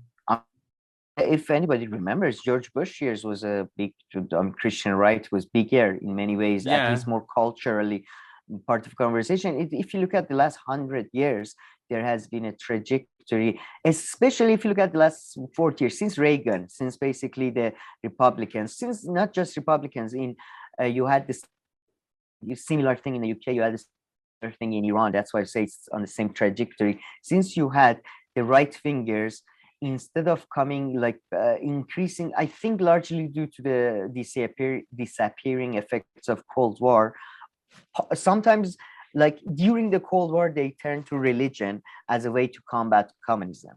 As the Cold War went away, they started basically not giving a shit, getting comfortable with their victory, and their victory led to their defeat. And now Christian right is coming for everything. Christian right, they thought Christian right is that crazy guy in the movie that the main bad guy thinks he can control, but at the end it turns out and kills him too, we are talking about mad people at that. That's why, again, the abortion thing, I think debating them, all of that, like if you cannot, like if the starting point cannot be agreed upon. No, exactly. So you're referring to the personhood thing. So I mean, who is, but the individual rights thing. But I would say if you look at, for example, FDR didn't even take an oath on the Bible. That's interesting. Then you look at what has happened since Reagan onwards. Look at just the language. Look at even it's unbelievably, I would say, not the society necessarily. But the government and the power structures have turned to theocracy. But society has also probably, I mean, it'd be interesting to see if the percentage of, agnostic people, I'm guessing, has stagnated in the US. I don't know. I would imagine at some point it would just play, people keep thinking that, as time progresses. No, 100%. I don't know. I mean, who knows? Germany and some other, it's really fascinating. People, there was somebody who was throwing this statistics at me that Japan has a very high level of atheist and non-religious people. And I was like, and then I looked into it, and it's just like, there's a lot of people that don't affiliate with, official. Like they're not part of the official, like they have their local church, kind of like China famously, everybody's have their own like local religion type. No, that's the question too, like who is an agnostic anyway? Like now some people, they're just not practicing really, but they believe in God kind of. So I mean, is it even fair to consider them as agnostic? Really. But okay, all right, should we move on to the next characters? The Iranian ones? So these are the people. So say goodbye to Jordan Peterson, everyone. And make a comparison with Ali Shariati and the next guy, and see, maybe again, maybe I am bullshitting. Maybe. So you're comparing him to this guy? One of them, more so the next guy, but this guy was an Iranian philosopher. I would put him, he's more, he's Jordan Peterson level, really. When you read his writing, it's very shit, but his vibe in Iran was the same vibe that the French philosophers had. He was a structuralist, not the Soviet Union way, not the American way, but the third way through our own local culture and costumes, blah, blah, blah, blah, blah, Islam. So, that's his thing. Islam, though, that's interesting. So religious, though. Yes, religious. I have a couple of quotes from him. I didn't really brought a piece of reading from him because it's just too long and too pondering. I have longer readings from the other guy who I think is closer to Peterson. But this guy's he studied philosophy and sociology, and he was considered to provide. He was he provided the middle class sort of leftist. narrative of fuel for the revolution. He died just before the revolution. He was not he made the revolution popular even among the urban elites. Now there was somebody who was a compromised person between the left, between the liberalism a bit, the social freedoms, and the social the hardcore left of social economic equality. So listen, for example, this is a very famous quote of his, that all the troubles of men come from two words: one having, one wanting. So you see, this is all the trouble of men come from either wanting or having. So you're saying it's kind of one of those like vague idiom kind of things that Peterson would say. Well, and they're not like, I mean, speaking in this way though, I mean, when you said this, when you read me this quote, it didn't necessarily make me just think of Peterson. This is like, the typical kind of thing that people who are like, every other thing that they say is like a weird idiom or a weird expression, or, they just speak in those terms. With him, to be honest with him, I think Peterson you should think of him as the socialist version of, keep trying to, maybe Chris Hedges would be a good example. But Chris Hedges is too sophisticated to be compared to Ali Shariati. Ali Shariati should be lower version of Chris Hedges, Listen to this. Society has two classes. One class that eats and doesn't do work, one class that works and doesn't eat. Okay. You see, you see what I mean, like socialist, but in a very you can understand. That was a very that was like quintessential Marxist statement. Marxist, though. Yes. But my point is the way he talks. Another one, how much I like this word of Christ. I'm doing this from Persian, so excuse my pauses and all that. Don't walk the paths that others have walked a lot, but try to walk the paths that the few have traveled. So, I see, okay. It's like kind of self-help kind of quote there. Yeah. Then we get to let me get to a bit more. I should have had a bigger reading of him, but I didn't have time. Look at this. There are two phenomenons that the masses don't can separate with each other. One is a religious fervor, and another is religious understanding. These two words in Persian are very similar, so he's doing a play on words. Shure mazhabi and shu'ur mazhabi. So one is religious fervor and one is religious understanding. These two are not connected. Those who have religious fervor think religious understanding. So you see, again, he's putting religious in a very rationalistic, modern, Yeah, that's true there. Right? Okay, now I have something which is a bit more concrete from him. I think this is a bit on its own, and it was called bread. Marxist says, friend, you eat your bread, I talk for you. You eat your bread, I talk for you. That's what Marxist says. Fascist says, friend, I eat your bread, I say what I say, and you should clap for me. You should clap for me. So I eat your bread, I talk for you, and you should clap for me. The real Islam says, you eat your own bread, you say your own words, I am just here so you can reach the righteousness, the truth. The fake Islam says, you bring your bread, give it to us, we parse it, we give you a share, but we talk for you.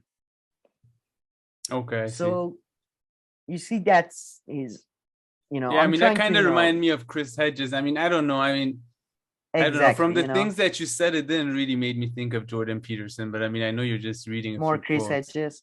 Or I mean, No, some to be just honest, yeah, no, you're right. But to me, Chris Hedges and Jordan Peterson give off sometimes a very, when Chris Hedges is talking about the religious churches and how they failed to combat extreme right Christianity. I know you're right. He's more along those lines, but it's just that I feel like Chris Hedges is more sophisticated. I mean, yeah, maybe possibly. not, maybe not. I mean, this guy's a philosopher too.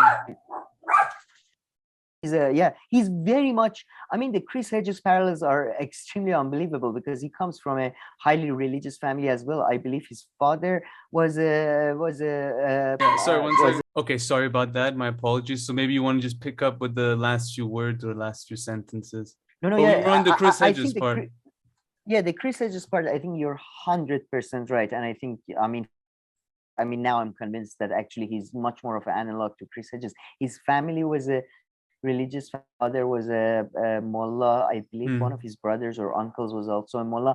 I believe he even may have gone to a seminary school just like Chris Hedges before going on to France and studying that type of thing. But next guy is much, he was also a lefty, but he's much closer to Jordan Peterson. This is and he's much closer even in aesthetically, like he much like Jordan Peterson. This is Jalal Al-Ahmad. Jalal, a short story writer and a sort of a, I wouldn't call him a philosopher. He's more of an, just a thinker, commentator, like that type of thing. He wrote, his books are not, academic books. He wrote poetry as well, I believe. And he cultivates the image. This is my view, by the way, a lot. Google them, please. And this is not, he's largely regarded as a highly influential Iranian short story writer and a novelist and a political commentator. He's most famous for popularizing the term Gharbzadegi or Westoxification. He didn't come up with it. In fact, Fardid, a philosopher who never wrote a piece of shit on his own, he came up with that, but he popularized it in his works. And I have some readings from that book of his, the Westoxification. Yeah, that sounds interesting. In my view, Peterson-y. Very Peterson. In my view, just like Peterson, he cultivated the. He wore those special hats that it's like green beret but artistic ones. He would always have this mustache and a white hair. He had a loving relationship with another far more far better in my view, and just generally accepted as a far better novelist, Simin Daneshvar, one of the probably the first professional Iranian, not the first professional Iranian novelist. Before the female, I hope you're not biased there. Professional female. Oh, because of family name connection. We share the family name, but she's from a different city. So thankfully, no, man, I do not want to be connected with these people. But famously, he cheated on her as well, and he also their love letters have been published, which I get to at the end as well. But so he's much more of a, I think, analog. And but I mean, I want to. But sorry, can I just say two things? I mean, okay, one is kind of a joke, which is that like it's not Peterson like to have a girlfriend or a mistress or something and cheat on them. That you have to give Peterson. He seems like a very loyal guy. But the second one is that I think Peterson. So like I'm sure there are a lot of similarities with him, but like Peterson's shtick and stuff are not also 100% unique, right? Like having a look and all this is like a very common thing. No, I'm just saying that a lot of other people can perhaps think of other characters and draw similar comparisons as you will hear and stuff. But I think if you read Foucault's Pendulum, you realize that, like you need to read that book, man. Yeah, you can make any connection you want. The reason why we choose these people are two. One is that they're in the news, and so they're on our mind and they exemplify something for me personally or something. Yeah. The second reason is that, like when you're talking about something, I references from some of the books that I've and five other people read. Illustrate my point through that. So I have to use famous examples. So this is his most famous book is called Westoxification, and this is from 2 of this toxification, and it's called it says طرح یک بیماری. I was thinking how to, it's like, it's more, I mean, I'm gonna try not to do a word for word translation. Yeah. So again, I'm sure this book has been translated, so check it out for yourself. But it's kind of saying, this is like, the title is like positing a question. It's saying like, we are laying out the disease, as he says. We are just laying out the disease now. The disease is the specific term he uses.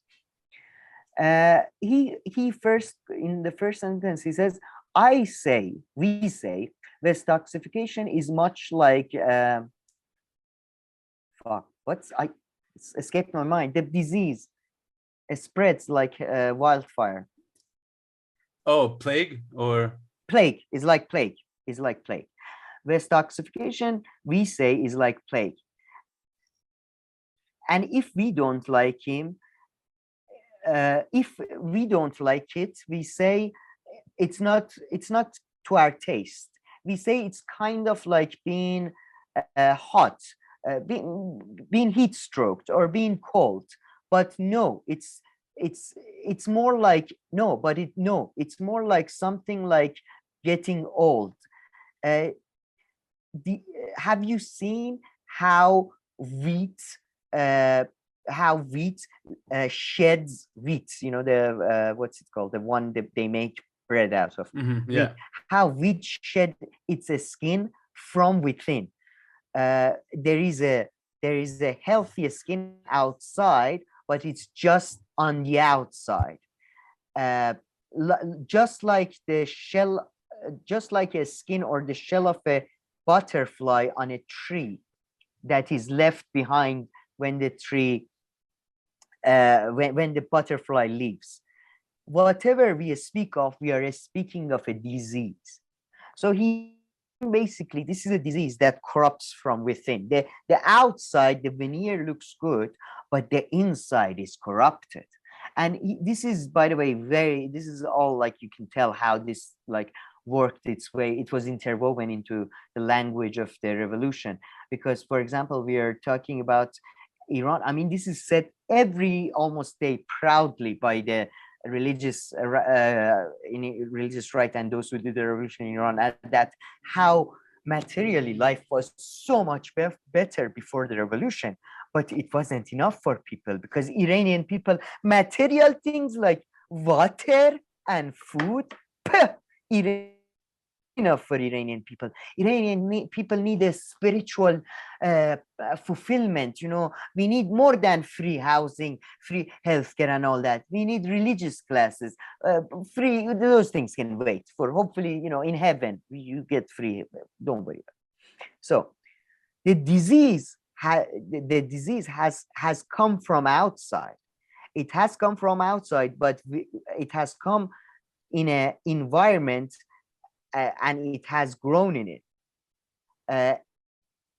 If we try to find the reasons for this disease and how it has come about, maybe we can find the cure for it.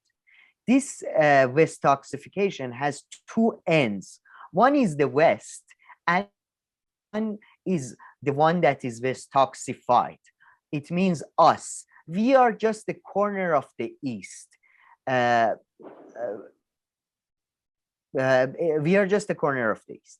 So you see, he's not just blaming the West, so that would be too much, you know, simplicity. What he's talking about is this sort of a cynical cultural thing that people like him and Ali Shariati, in a more nuanced way, was right, that the Western American culture is corrupting, and Iran, especially in my view, and these are all, by the way, I call them, these are all cases of reverse Orientalism. In a way, these were people who were educated either in the West or where they were educated in highly westernized schools. And in a way, they came to resent that. And they came to, in a very Orientalist way, view Iran or Iranians, and I would say the whole of the East, frankly, in a very noble, savage way, as if Iran, oh my God, these these ancient people have understandings that we can never reach with our sciences, with our blah, blah, blah. They have this idealization of the past, idealization of religion, idealization of anything that is not quote unquote Western. And it's such a stupid idea, especially in Iran, because Iran and Turkey, I would say, Iran and Turkey are like the stupidest countries when you like, they're like, oh, West against East. Like there couldn't be two countries more basically fucking mixture of a East fucking West. You know, Iranian and Turkish culture is not either Eastern or Western, whatever the fuck those things mean. Even like there is so much influence from both, including Chinese influence. Like the influence of Chinese culture on Iran and Turkish culture cannot be underestimated. It's highly interwoven. So what he's talking about is complete nonsense. I mean, I don't think it's in the benefit of our show for me to talk a lot more, but I can give you many evidence. This idea that it's a wholly socially constructed thing, that Iran was being penetrated by the Western culture, and our culture was going away. Like, and it was not even a widespread feeling in many ways, until these motherfuckers made it so. It was the material conditions, not cultural conditions, not the Western disease that came about. So that's why I find these authors and people like Peterson, these people, or in many ways Chris Hedges, I find them more triggering than anybody, because at the end they are liberals. At the end they believe in the power of discussions and talks, and they're not talking about serious things. They're not talking about organization. I mean, Chris Hedges again he always talks about grassroots organization and how we should do that. But in the end, it's just, I mean, maybe I'm making no sense, but I just want to say that I can give you both historical references as well as academic analytical explanations that refute these guys' version of West and East in Iran. Like you could say Iran is far more West toxified now than it ever was during the years of the Shah, whether it's due to time, whatever, it's just, it's what they're saying is nonsense. They use analogies to they give you a glimpse of your truth, half truths. That's their industry, half truths.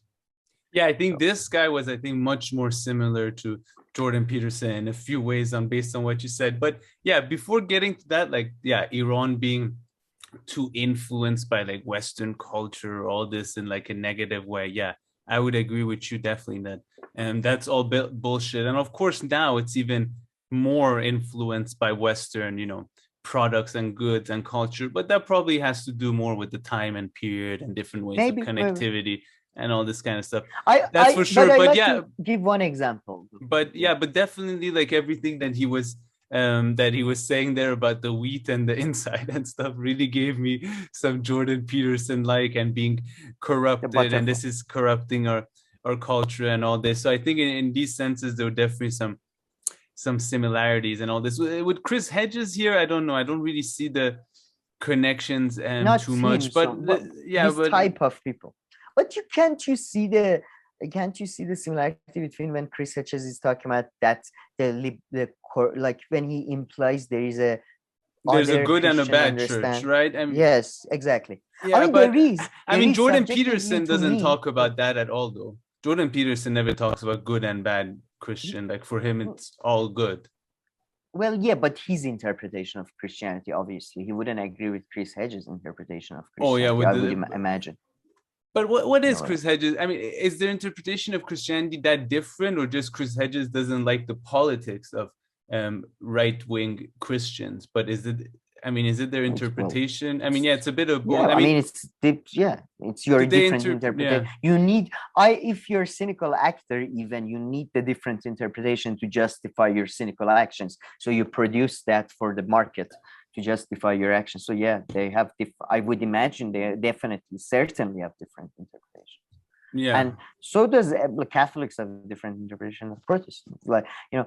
But I do think, yeah, there is a similarity and like, even like, as I said, like Briahna Greyjoy with like Tucker Carlson, perhaps. I mean, not Tucker Carlson, but, you know, right wingers who think like, you know, through dialogue or through coming together we can do, you know what I mean, that type of idea. But is that very Jordan? I mean, I know that idea you're talking about. That's like yeah, a lot of that liberalism. Is that very Jordan? But it's not like the first things that really come. Yeah, I mean, I guess he has all these talks. The Islamic video. Yeah.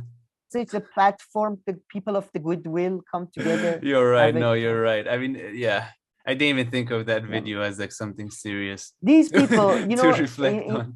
I would agree. Like Chris Hedges is a good man, probably. Like you know, Jordan Peterson is not. But in reality, in a way, though, they are like, I prefer bad person with materialistic understanding of history than I mean, you know what I mean. But Jordan Peterson is not necessarily. I mean, who knows how he is in his personal life? And I don't think his ideology, not his personal.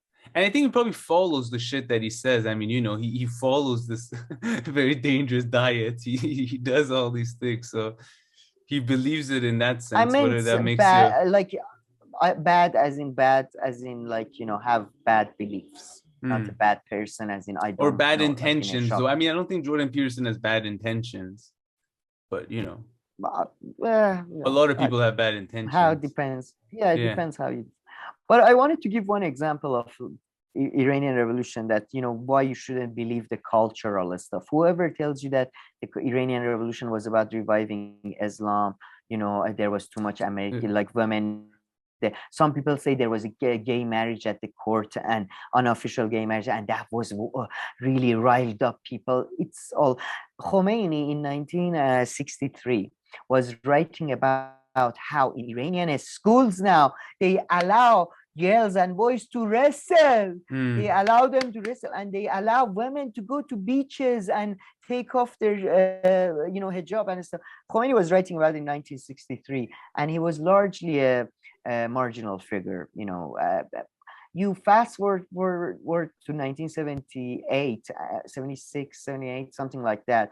Now he's talking now about there was this law in Iran passed that gave Americans immunity in Iran. So if an American committed a crime in Iran, they wouldn't be it wouldn't be educated in Iran. They would be sent back to America. By that time, Kennedy had also pushed all these bullshit, what I regard as bullshit land reforms in Iran, which led to a worsening of the situation in 1960s, right?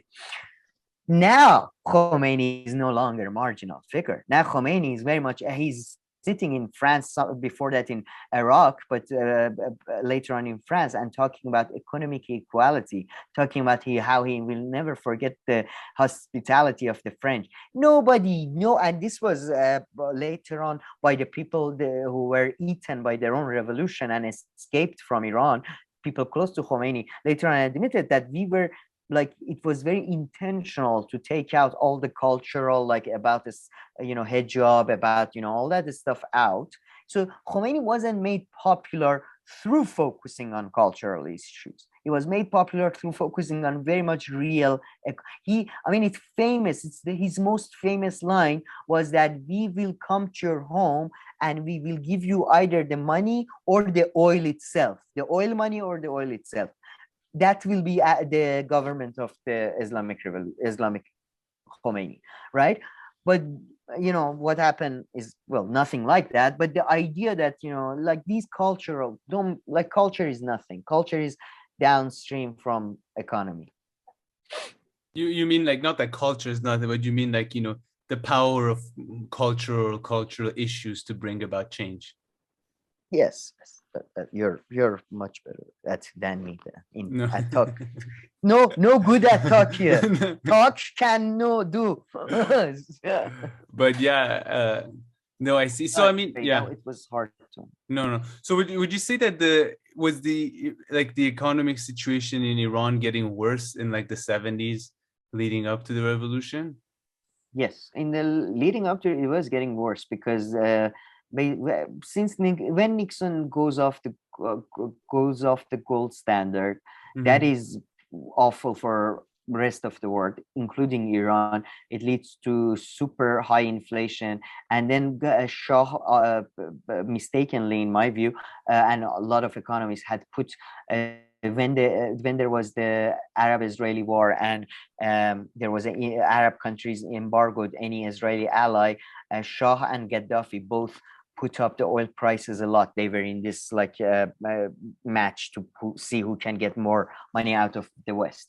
This way, Shah managed to alienate all his Western allies, and he overheated the economy because he put all the money in the early 70s into the economy. He wanted Iran to be modern so bad that and it overheated the economy. It led to a huge inflation in late 70s, and then cutting of social services. Famously, milk got cut by one of the last prime ministers for school children. By the way, during during the time of the Shah, all the children were given breakfast and lunch and fruits to take home, free, in public schools. We're not talking about private, like poor people in rural areas. So it led to the overheating of the economy. Shah, having now alienated all of his Western friends, they didn't really support him. In fact, there is much evidence that Western powers supported the Islamic Revolution. Don't believe anyone who tells you that the Islamic Revolution was a anti-American revolution. I mean, Khomeini even wrote to Kennedy famously, and I believe, I'm not sure about the Carter, but I think Abbas Milani, Iranian historian, has evidence that he even wrote to Carter, assuring them about the anti-communist nature of the future Iran. So yeah, that's there. It was definitely economical. Very nice, very interesting. Thank you for that. And so, what about these other guys? Are they related, or is this a different that's story? A different story, but kind of interesting. I was just talking about how Iran ties well into our story, but maybe let's take a second break.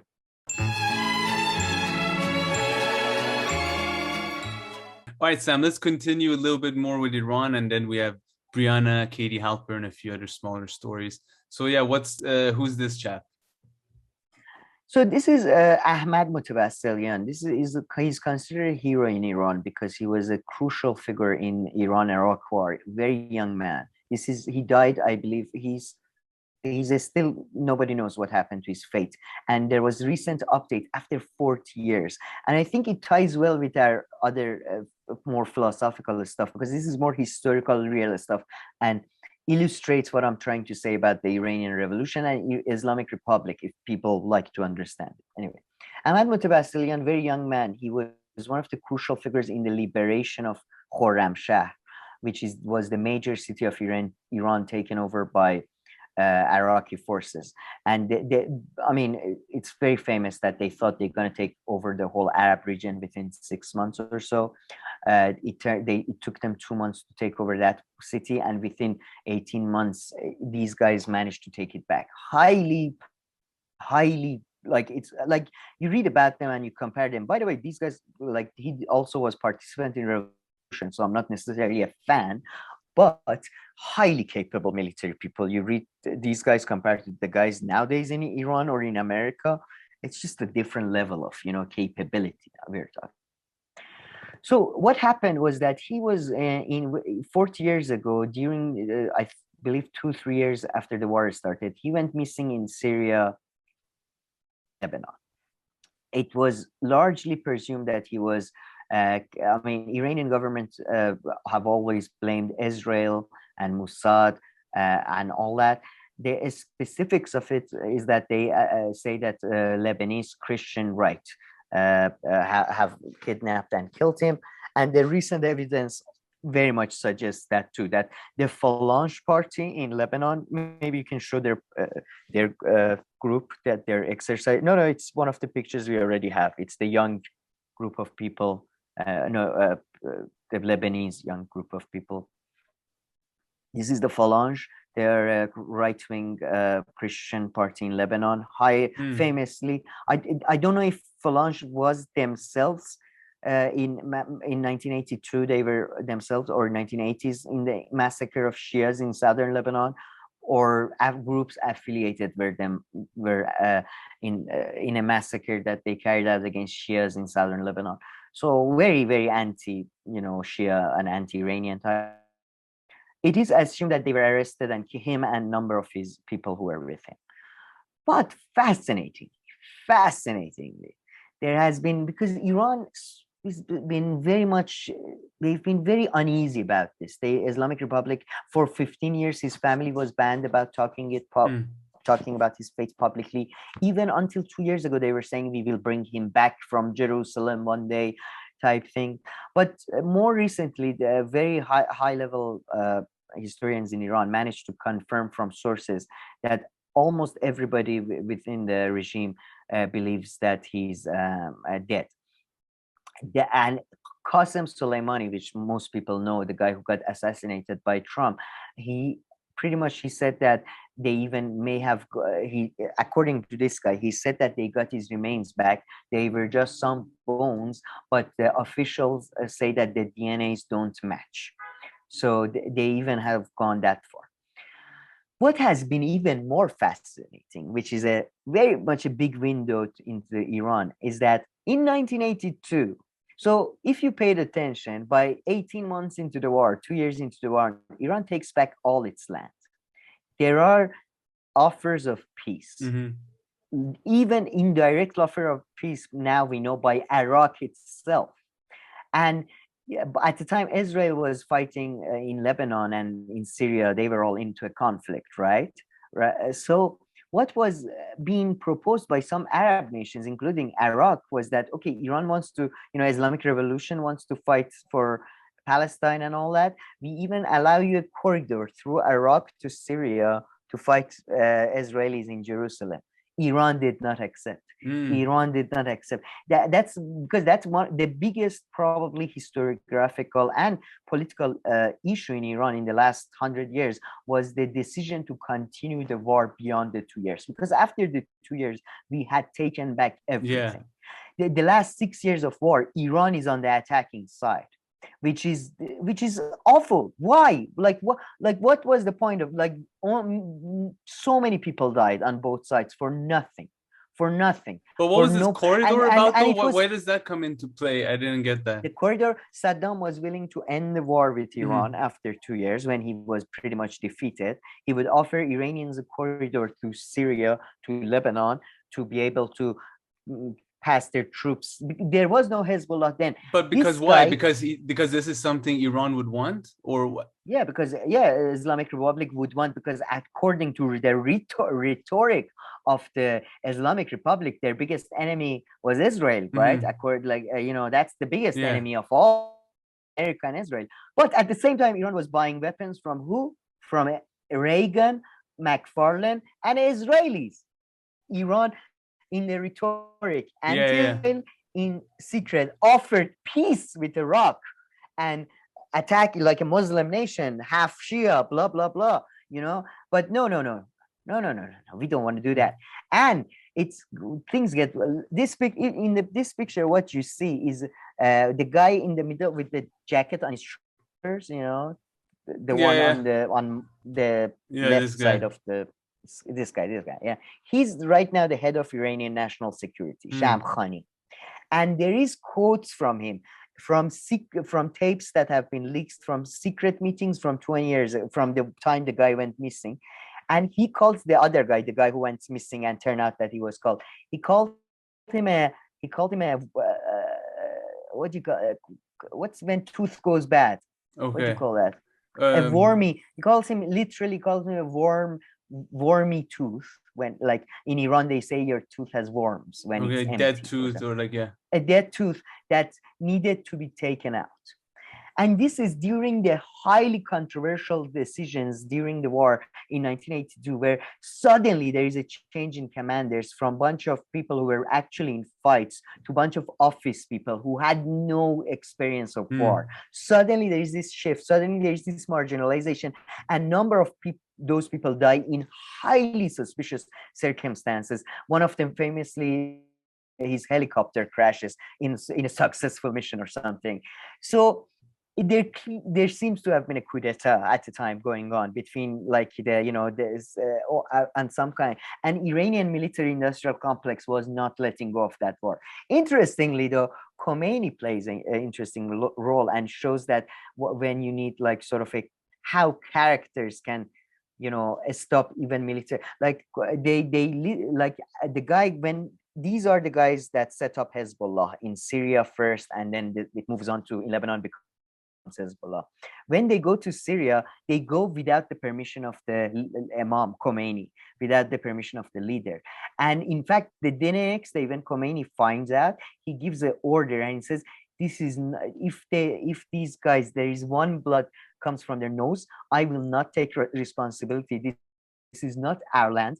This is not our country, and I will not take responsibility for this. This is on you." And suddenly, all these big military generals with all these things that have been getting in their office, they call them back. Within 6 days, they're back because nobody in Iran wants responsibility for foreign actions such as this. My greater point being that if you look at Iranian-American relations since the early 1970s, even late 1960s, Shah and America became the relationship became extremely it became extremely bitter. I forget the word. Anyway, it became bitter. This continued up to the revolution, and but it wasn't cut off. And you see, it wasn't cut off even after revolution. Who is Iran buying arms from? What is Iran's secret contact? Israelis, Egyptians, the nations that technically Iran does not have diplomatic relations with. This continues until 1982. When Israel attacks Lebanon. This is the moment for Iranian deep state, for Iranian national, whoever runs this part of the world. Their relationship with America changes materially because they realize, oh, okay, these guys are not going to stop, but they're convinced that okay, the Americans are not fixing Middle East. They are definitely, their strategy is to ruin Middle East. This is not, the old, they are not going to do a Marshall Plan here. This is not the scenario that's going to happen here. So since 1982, that's the crucial year, 1982, and the bombing in Lebanon. That's the time when the relationship changes. Not 1979, not before, before the relationship has started to change, but that's the crucial. It's not there was no CIA is upset, because this is something that even Chapo Trap House guys talk about, that America is upset because they're revolution and they kicked America out. It's not, no. The real revolution was a coup d'etat in 1982 or something. So just thought I'd give a historical. There is a great movie about the life of Ahmad Mutawassilian, the guy who gets killed. It's a good action movie, very high value production.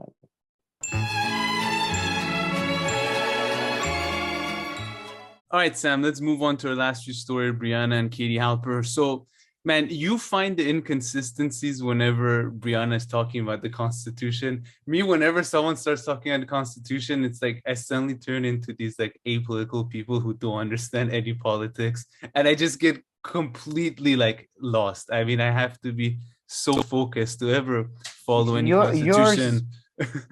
Yours is the correct reaction. Yeah.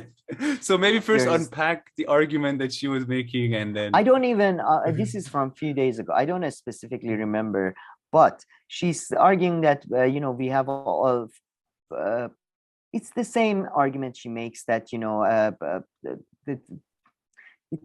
interpretation of the Constitution right now sort of barks back to Sharia, Catholic Sharia law, as you can see on the screen. For example, 6 of the 9 Supreme Court judges are Catholics, and for example, original Catholics weren't even allowed to vote in the United States, or weren't originally allowed to hold office. And then she's saying we are moving towards a theocracy, but then at the same time, she's also using other parts of the constitutions and other facts.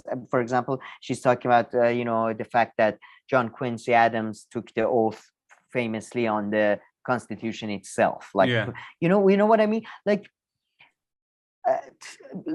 If again, Constitution, I think much like I mean, or Thomas Jefferson wanted to have a convention, I think, every decade or so to redo the Constitution.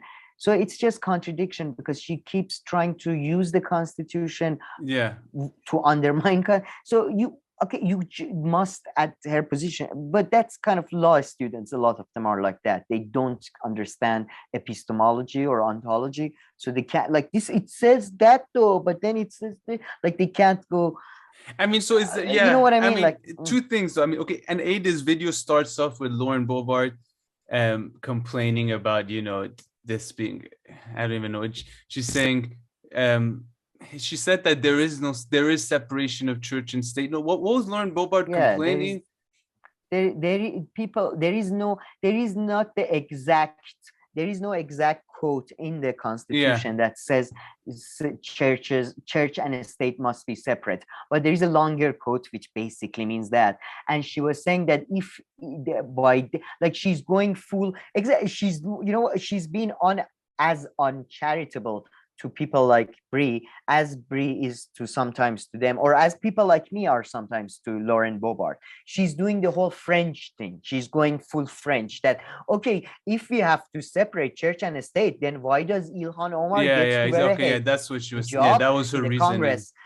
Yeah, so why does she, which is a similar reasoning to what French people, that's why secularism, and I'm a very big anti-secular person. I do not believe secularism is a real thing or can ever be achieved. And frankly, I believe Iran, unlike most people, Iran is a theocracy.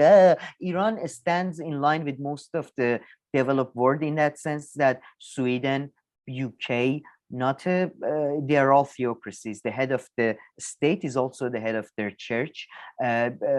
Germany, highly religious country. The party that's been running it for the last 40 years is Christian Democrats. You know, many countries are like that. So Spain, as far as Spain, I don't know because they're Catholic. So that's a bit confusing.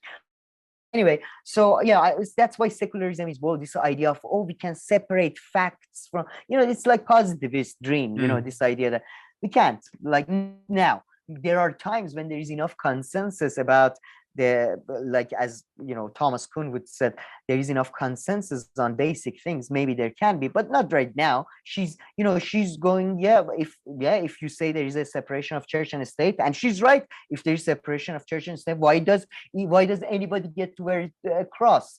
I mean, that's an individual act, though. I mean, that's an individual act, you could say, of course. You are differentiating based on something. I would agree with you. She might not. She might not. You know. But and then going back to the Constitution, so is it your position that just any argument that relies on parts of the Constitution or interpretation of the Constitution is not hypocritical, but it's like not a double standard, but you're basically saying, like, if you just get into a constitutional debate with someone, that's already like a red flag? Is that what you're kind of saying? Yes. No, depends on the person. Yes. No, it depends. I mean, if you're talking to a history, you can't does Briahna have any way that she can make her arguments that you think would be correct relying on the Constitution? Because you're saying your problem is that Briahna dismisses, like, she says that, the Constitution is like outdated, or is that like kind of what she says? However, but in the Constitution it says this. So you're saying, like, there's this is what she does. She's claiming that we shouldn't look to the Constitution as a moral justifier of our positions. I agree with her, and everybody. But you're saying that she contradicts. At the same time, uses the same constitutions and founding fathers to talk about how the morality they're arguing is wrong. And again, she's right. Both, like, I agree. Like, Thomas Jefferson was not a Christian. He wrote a book basically censoring the God out of Bible. So definitely not. But again, my interpretation doesn't fucking matter. I got you. Hold on. I think I got you. So you're saying that Briahna is doing this whenever anyone is basing anything like this is an analogy, this is different. She'll go and tell someone, no, you can't use the Bible or Christianity to justify your actions. I don't care. Slavery, for example. Or anything. No, just remove that example. I go up to you and I'm like, hey, Sam, no, you can't, the Bible, you can't use the Bible or Christianity to, make any kind of moral judgment. I don't agree with that. But then 2 minutes later, you're like, no, you should behave in this way, for example, because the Bible, if you read it, is telling you to behave this way. This is kind of what you're saying that Briahna is doing with the Constitution. Did that make sense? My analogy. Yes, she's look. You're doing something based on your interpretation of Christianity, right?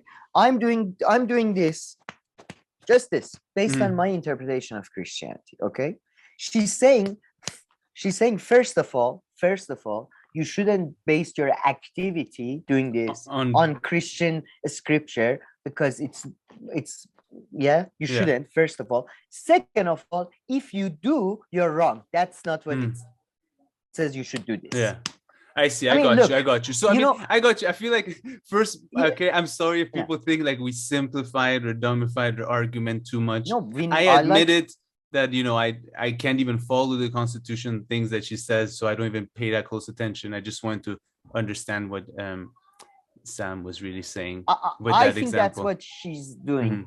That's the thing I feel. And again, like, it depends. Like, if you're in academia with a couple of constitutional scholars who agree with you that Constitution is a living text that is like, it depends. But I guess she's trying to, like, again, she's trying to do this reaching to the audience thing. So maybe that's why she's doing this. Maybe it's not something. Maybe she realizes the contradiction, but she's trying to extend the hand.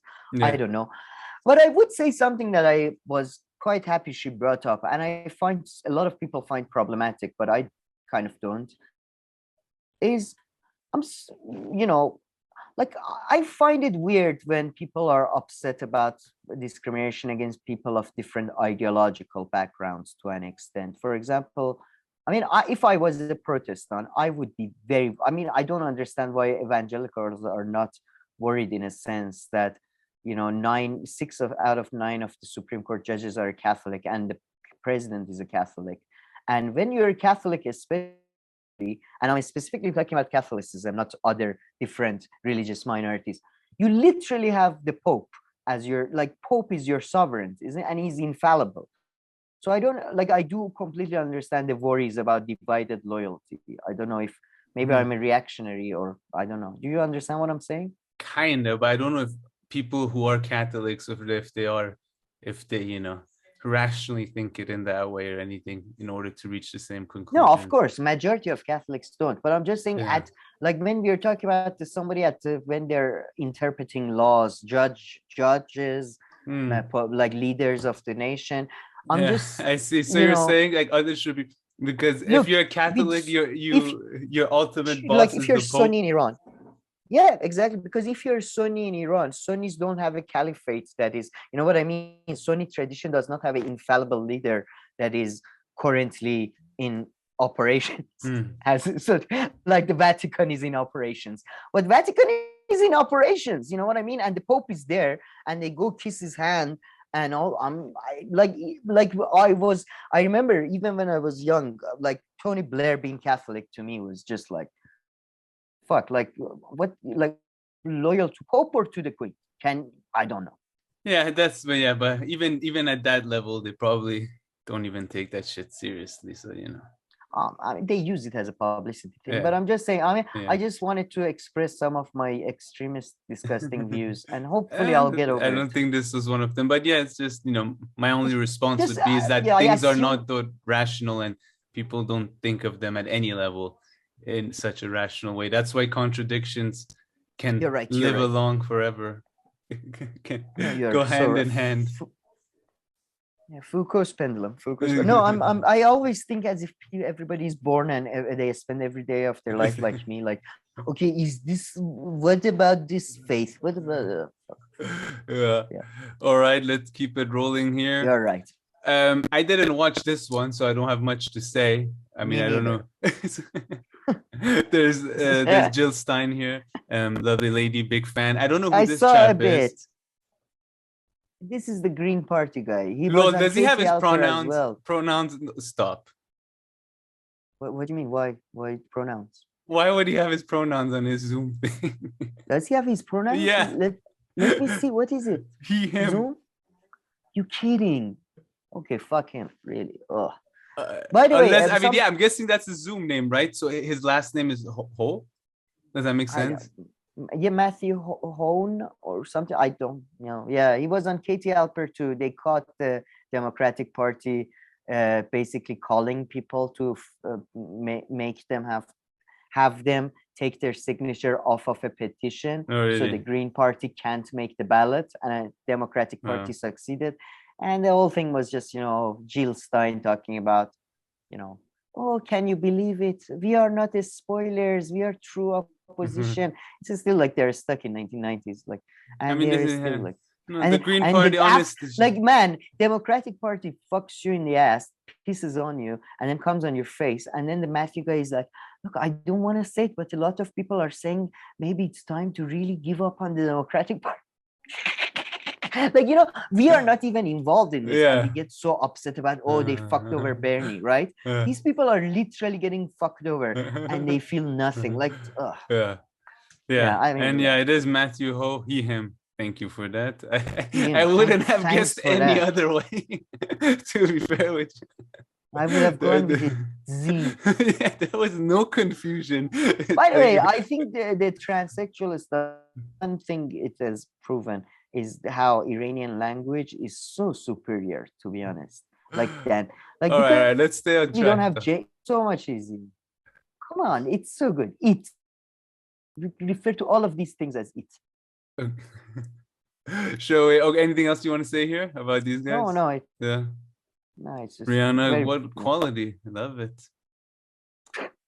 And Jill Stein. I mean, the Green Party, I've repeated a bunch of times what I've said. Just such a, I agree probably with everything she says and everything, but just such a failure at this point. The rebranding wouldn't hurt anyone. Failure, and just very, very nice people who are very nice. But I mean, in the US, of course. I mean, if not in other places, they are relatively more powerful. But yeah.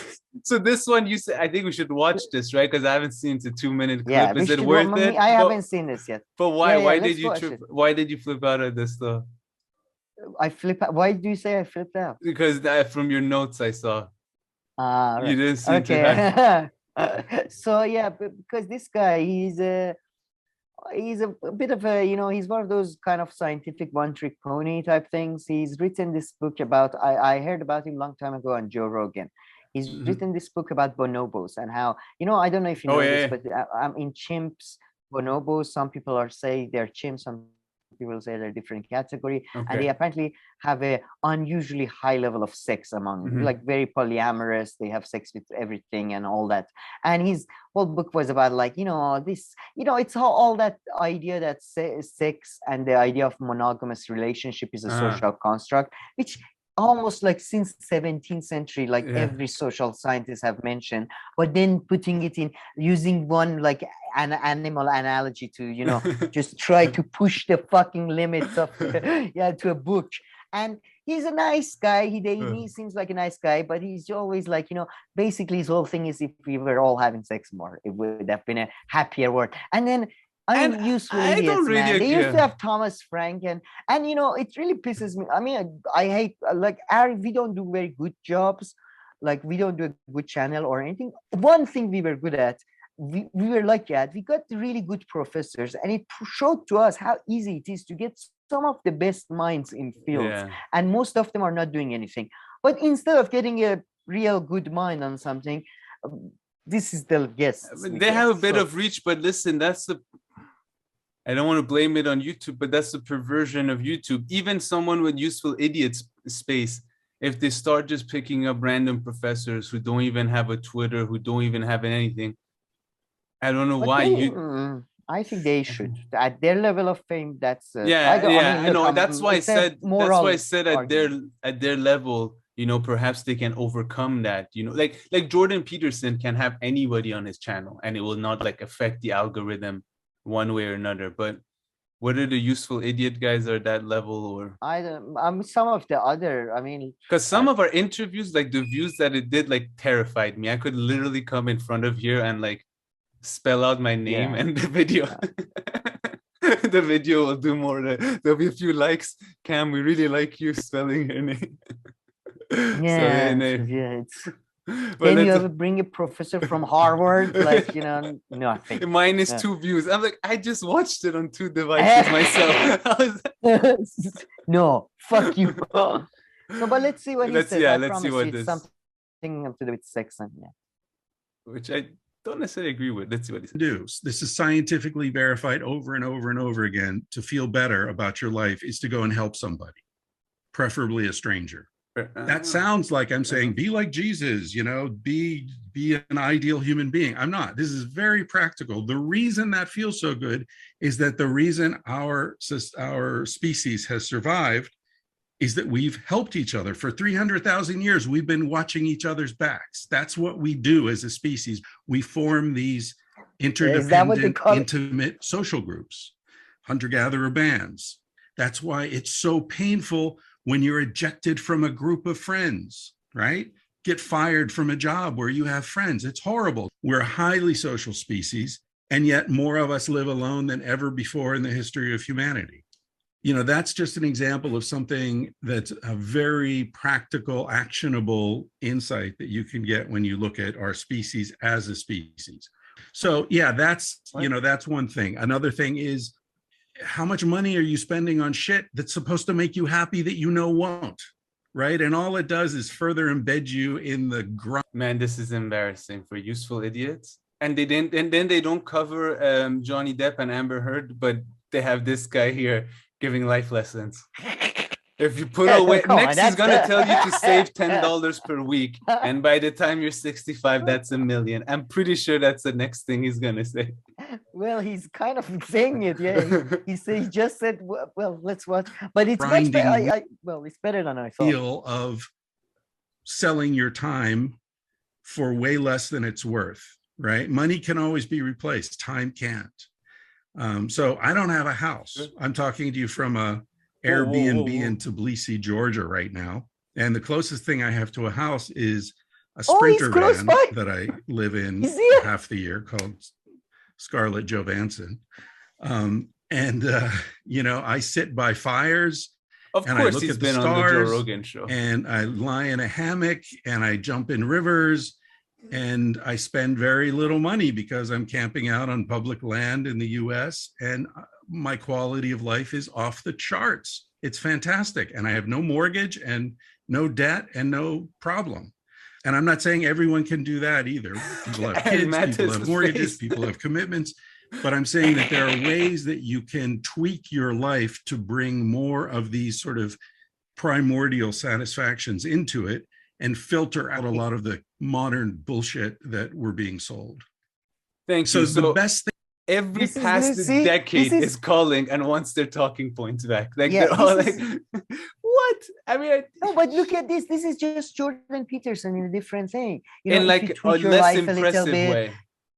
Oh, this is different. This is for an older, kinder audience. This is not for Jordan Peterson. Is more for a young adult man. On Instagram there are football videos, weightlifting videos, so many videos now edited to Jordan Peterson presentation talks. So he's talking about stuff. Sense. So very good point. Like it goes And by the way, well with that. Again, just like what Jordan Peterson is about cleaning your room, don't disagree with this guy. Yeah, what this guy doesn't understand is that how limited the applicability of what he says is. There are significant number of people that cannot just get up and go to Georgia like we do. No, it's more than significant people. It's like I would say it's more than even if you're well off, more than plurality. The things that is family, like man, I know many people who are rich. They have one sick family member. Their whole life is compromised. They don't have time to think about politics or not getting a mortgage or changing their children's education to the right way. So that's why we need a state for emergencies. Nobody's talking. Of course, all of us can figure out after a certain time that, am I spending my money on things that make me happy? Maybe I shouldn't be spending. Like, this is not. Everybody turns 25 at some point. And exactly. they hear about that. the point, and what they're saying is not wrong. The presentation of it as something deep is wrong. Because then very well distracts. It distracts from the actual deep things that people like Chomsky, people like Roger Penrose, people like even Bernard Lewis, who's a conservative writer, talk about. You know, this is a joke. This is for this is self-help, swallow the frog in the morning type thing. I think that was the most insightful thing that you said, because exactly you agree with what he's saying, but exactly it's the presentation, presenting it at this kind of mass solution that can just be applied to everyone, whereas just something very minor that everybody's known about, that like, we wish we could do that. Now, you know, some people know this more, some people realize less, some people are more materialistic than others, of course, but everybody understands this at a different level. And like, it's like, I don't have a house, but I'm at an Airbnb. I mean, that's by the way, this is having a by the house. way, I don't know. These are the people that give the image sometimes to other nations, because you see them more in American media, that Americans are a bit simpleton, because you see this type of thing much more. Like in British media, at least I've never seen anything like that. Or in Iranian media, sometimes in a state television you see this stuff like that, you know, like a religious family programming. And I think it's a disservice, and I like to, you know, what was this? Why did they get this guy? I mean, this is a channel. By the way, Sam Harris, with all the criticism I have of him, just listen to Sam Harris. At least I disagree with when he constructs an argument, but he constructs a goddamn argument based on some evidence or something. He, like, usefully idiots, hasn't had Richard Dawkins on, hasn't had Sam Harris on, hasn't had Roger Penrose on, hasn't had Jordan Peterson on even. Somebody who's at least influential, you could argue. But you know, this this is really weird. I mean, like, it doesn't even go, like, let alone the guy, it doesn't go with like the kind of themes. They cover geopolitics and they cover a little bit of US domestic politics. This is so out there. Aaron looks like he was confused. He probably like Googled the wrong author. He probably, like, Katie told him this guy. He Googled, it's like, no, not this guy. So, Katie's probably talking about this Duma expert. I'm 100% sure it's this guy. So we talked about all this stuff, but my real question was about so do the bonobos support the ICCC in their, you know, censorship of where do the bonobos stand on the cylinders? Where do they stand on, could the cylinders have been Syrian or not? I mean, I need to know where the bonobos are. Oh, they're just having sex. Stop having sex. I'm talking. Aaron Matter right now in his head, he's just seeing, like, you know, Syria, and there's like a bonobo like creeps in every now and then. The bonobo was the one who planted the cylinder. That was funny. 2 minutes. In Georgia, though, because I've spent quite a lot of time. I mean, overwhelmingly in Tbilisi as well. So I would have. We can go catch him or something. And I love the part we've been helping each other out for 300,000 years. Sure, helping each other. Helping, unless you're from a different tribe. Exactly. I was going to say, sure, people help out their family members or like friends or like neighbor or something, but even that, of course. But anything beyond that, like you're moving, I'm traveling this weekend. No, I mean, by the way, I love how you get these fucking, I'm sorry, I'm going to get a bit, maybe this is a bit slightly discriminatory and racist, but you get these white, old, rich people come to Middle East and Caucasus, have sex with fucking girls that are 17 to 25 years old. Okay, well, you don't know that about this guy. You don't know. No, I don't know about that. He's into the stars. He's into a star. Look at the stars and I like. Yeah, that doesn't sound like something you say to a girl to. Yeah, that's not. That's not at all something you say to chicks to, you know. Anyway, but my point is, there's a lot of white. I agree. He do look like a happy guy, and I'm sure the life that you were saying, I'm sure he's happy. Exactly, but in same Georgia, in Tbilisi, man, you see so many old ladies my grandmother's age, sitting next to this street, selling peanuts for equivalent of 5 cents or less. Well, it's because they're too materialistic, they're selling this to go buy Gucci sunglasses. I think so. They don't have teeth. Healthcare is awful. Yeah. But then I don't know about this man, and he's probably a very nice man. So I'm sorry, but you get a significant number of white or Iranian male, old age of a certain age who have made enough money or who are retired on good money, going to these super cheap countries, going to a center of a really nice city where it has been redeveloped during the last decade, having sex with, I mean, Thailand is the famous one for Iranians. But yeah, I mean, I guess that's a bit different than this story. I mean, I don't know that. Well, I'm just saying, if you have money, okay, you're not into young chicks. Okay, whatever. fine. You have good life, and then you're surprised that I'm having such a great quality of life. Bro, I don't understand these slaves that I'm putting my feet on. Why are they not? It's just so condescending, because there is fucking Georgia is so poor. Like the poor old people there, they anyway. Yeah, no, but otherwise, I mean, he seems like a nice guy. He's talking nice about guy. stars and nice all guy. this, I would like to spend, if like you go away in a weekend to a cottage and he's like someone's like family friend who shows up. Oh, I hate these people. No, but he would be some good conversations, a few times getting drunk. If he's not good sport. Yeah, if we only work together, man. There is a cave. They found some stones, and there was a stone that we played hickory-dickory-do with each other. Fine. You ruined my weekend there. Okay. Sorry, but I'm so sorry for making a comparison between him and the other people. I didn't mean to do that. Like, I don't know about anything. That's a really unfair sort of jump to conclude. Like, sorry about that. I genuinely walked that back. So. It's all right. Okay, I think the next few stories we don't have. Oh, actually, here we might have still something to say. No. The egg was very negative. The egg was not very. But you have to say Leslie Lee's joke, though, man. That was funny. I have the video. I don't know if you want to watch it. Yeah, about the coup. Oh yeah. Okay. Got it. All right. Yeah, Leslie joke was like on Katie Alper, and I realized how much I missed the real Katie Alper show. Should be with Leslie and Jack. Those two guys, whenever they're on, it's so much fun, man. It's so much fun. So it was really fun. He talked about the sexual assault allegation in Vince McMahon in WWE. Oh yeah.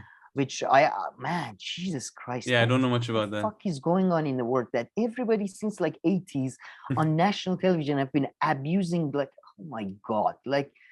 Yeah, it's just too why can't we have like some cool criminals like he stole jewels from a rich lady like Arsène Lupin. Everybody's a fucking rapist.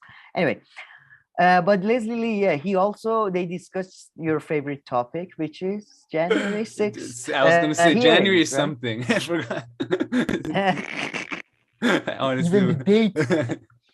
He said something which reminded me of you a lot, because he said, look guys, from what I understand, everybody's talking about the most thing is that he apparently tried to get a wheel and stuff, but I'm trying, even a bad coup, like you need the military. If military is not involved, it's not a goddamn coup, okay? It's not a coup.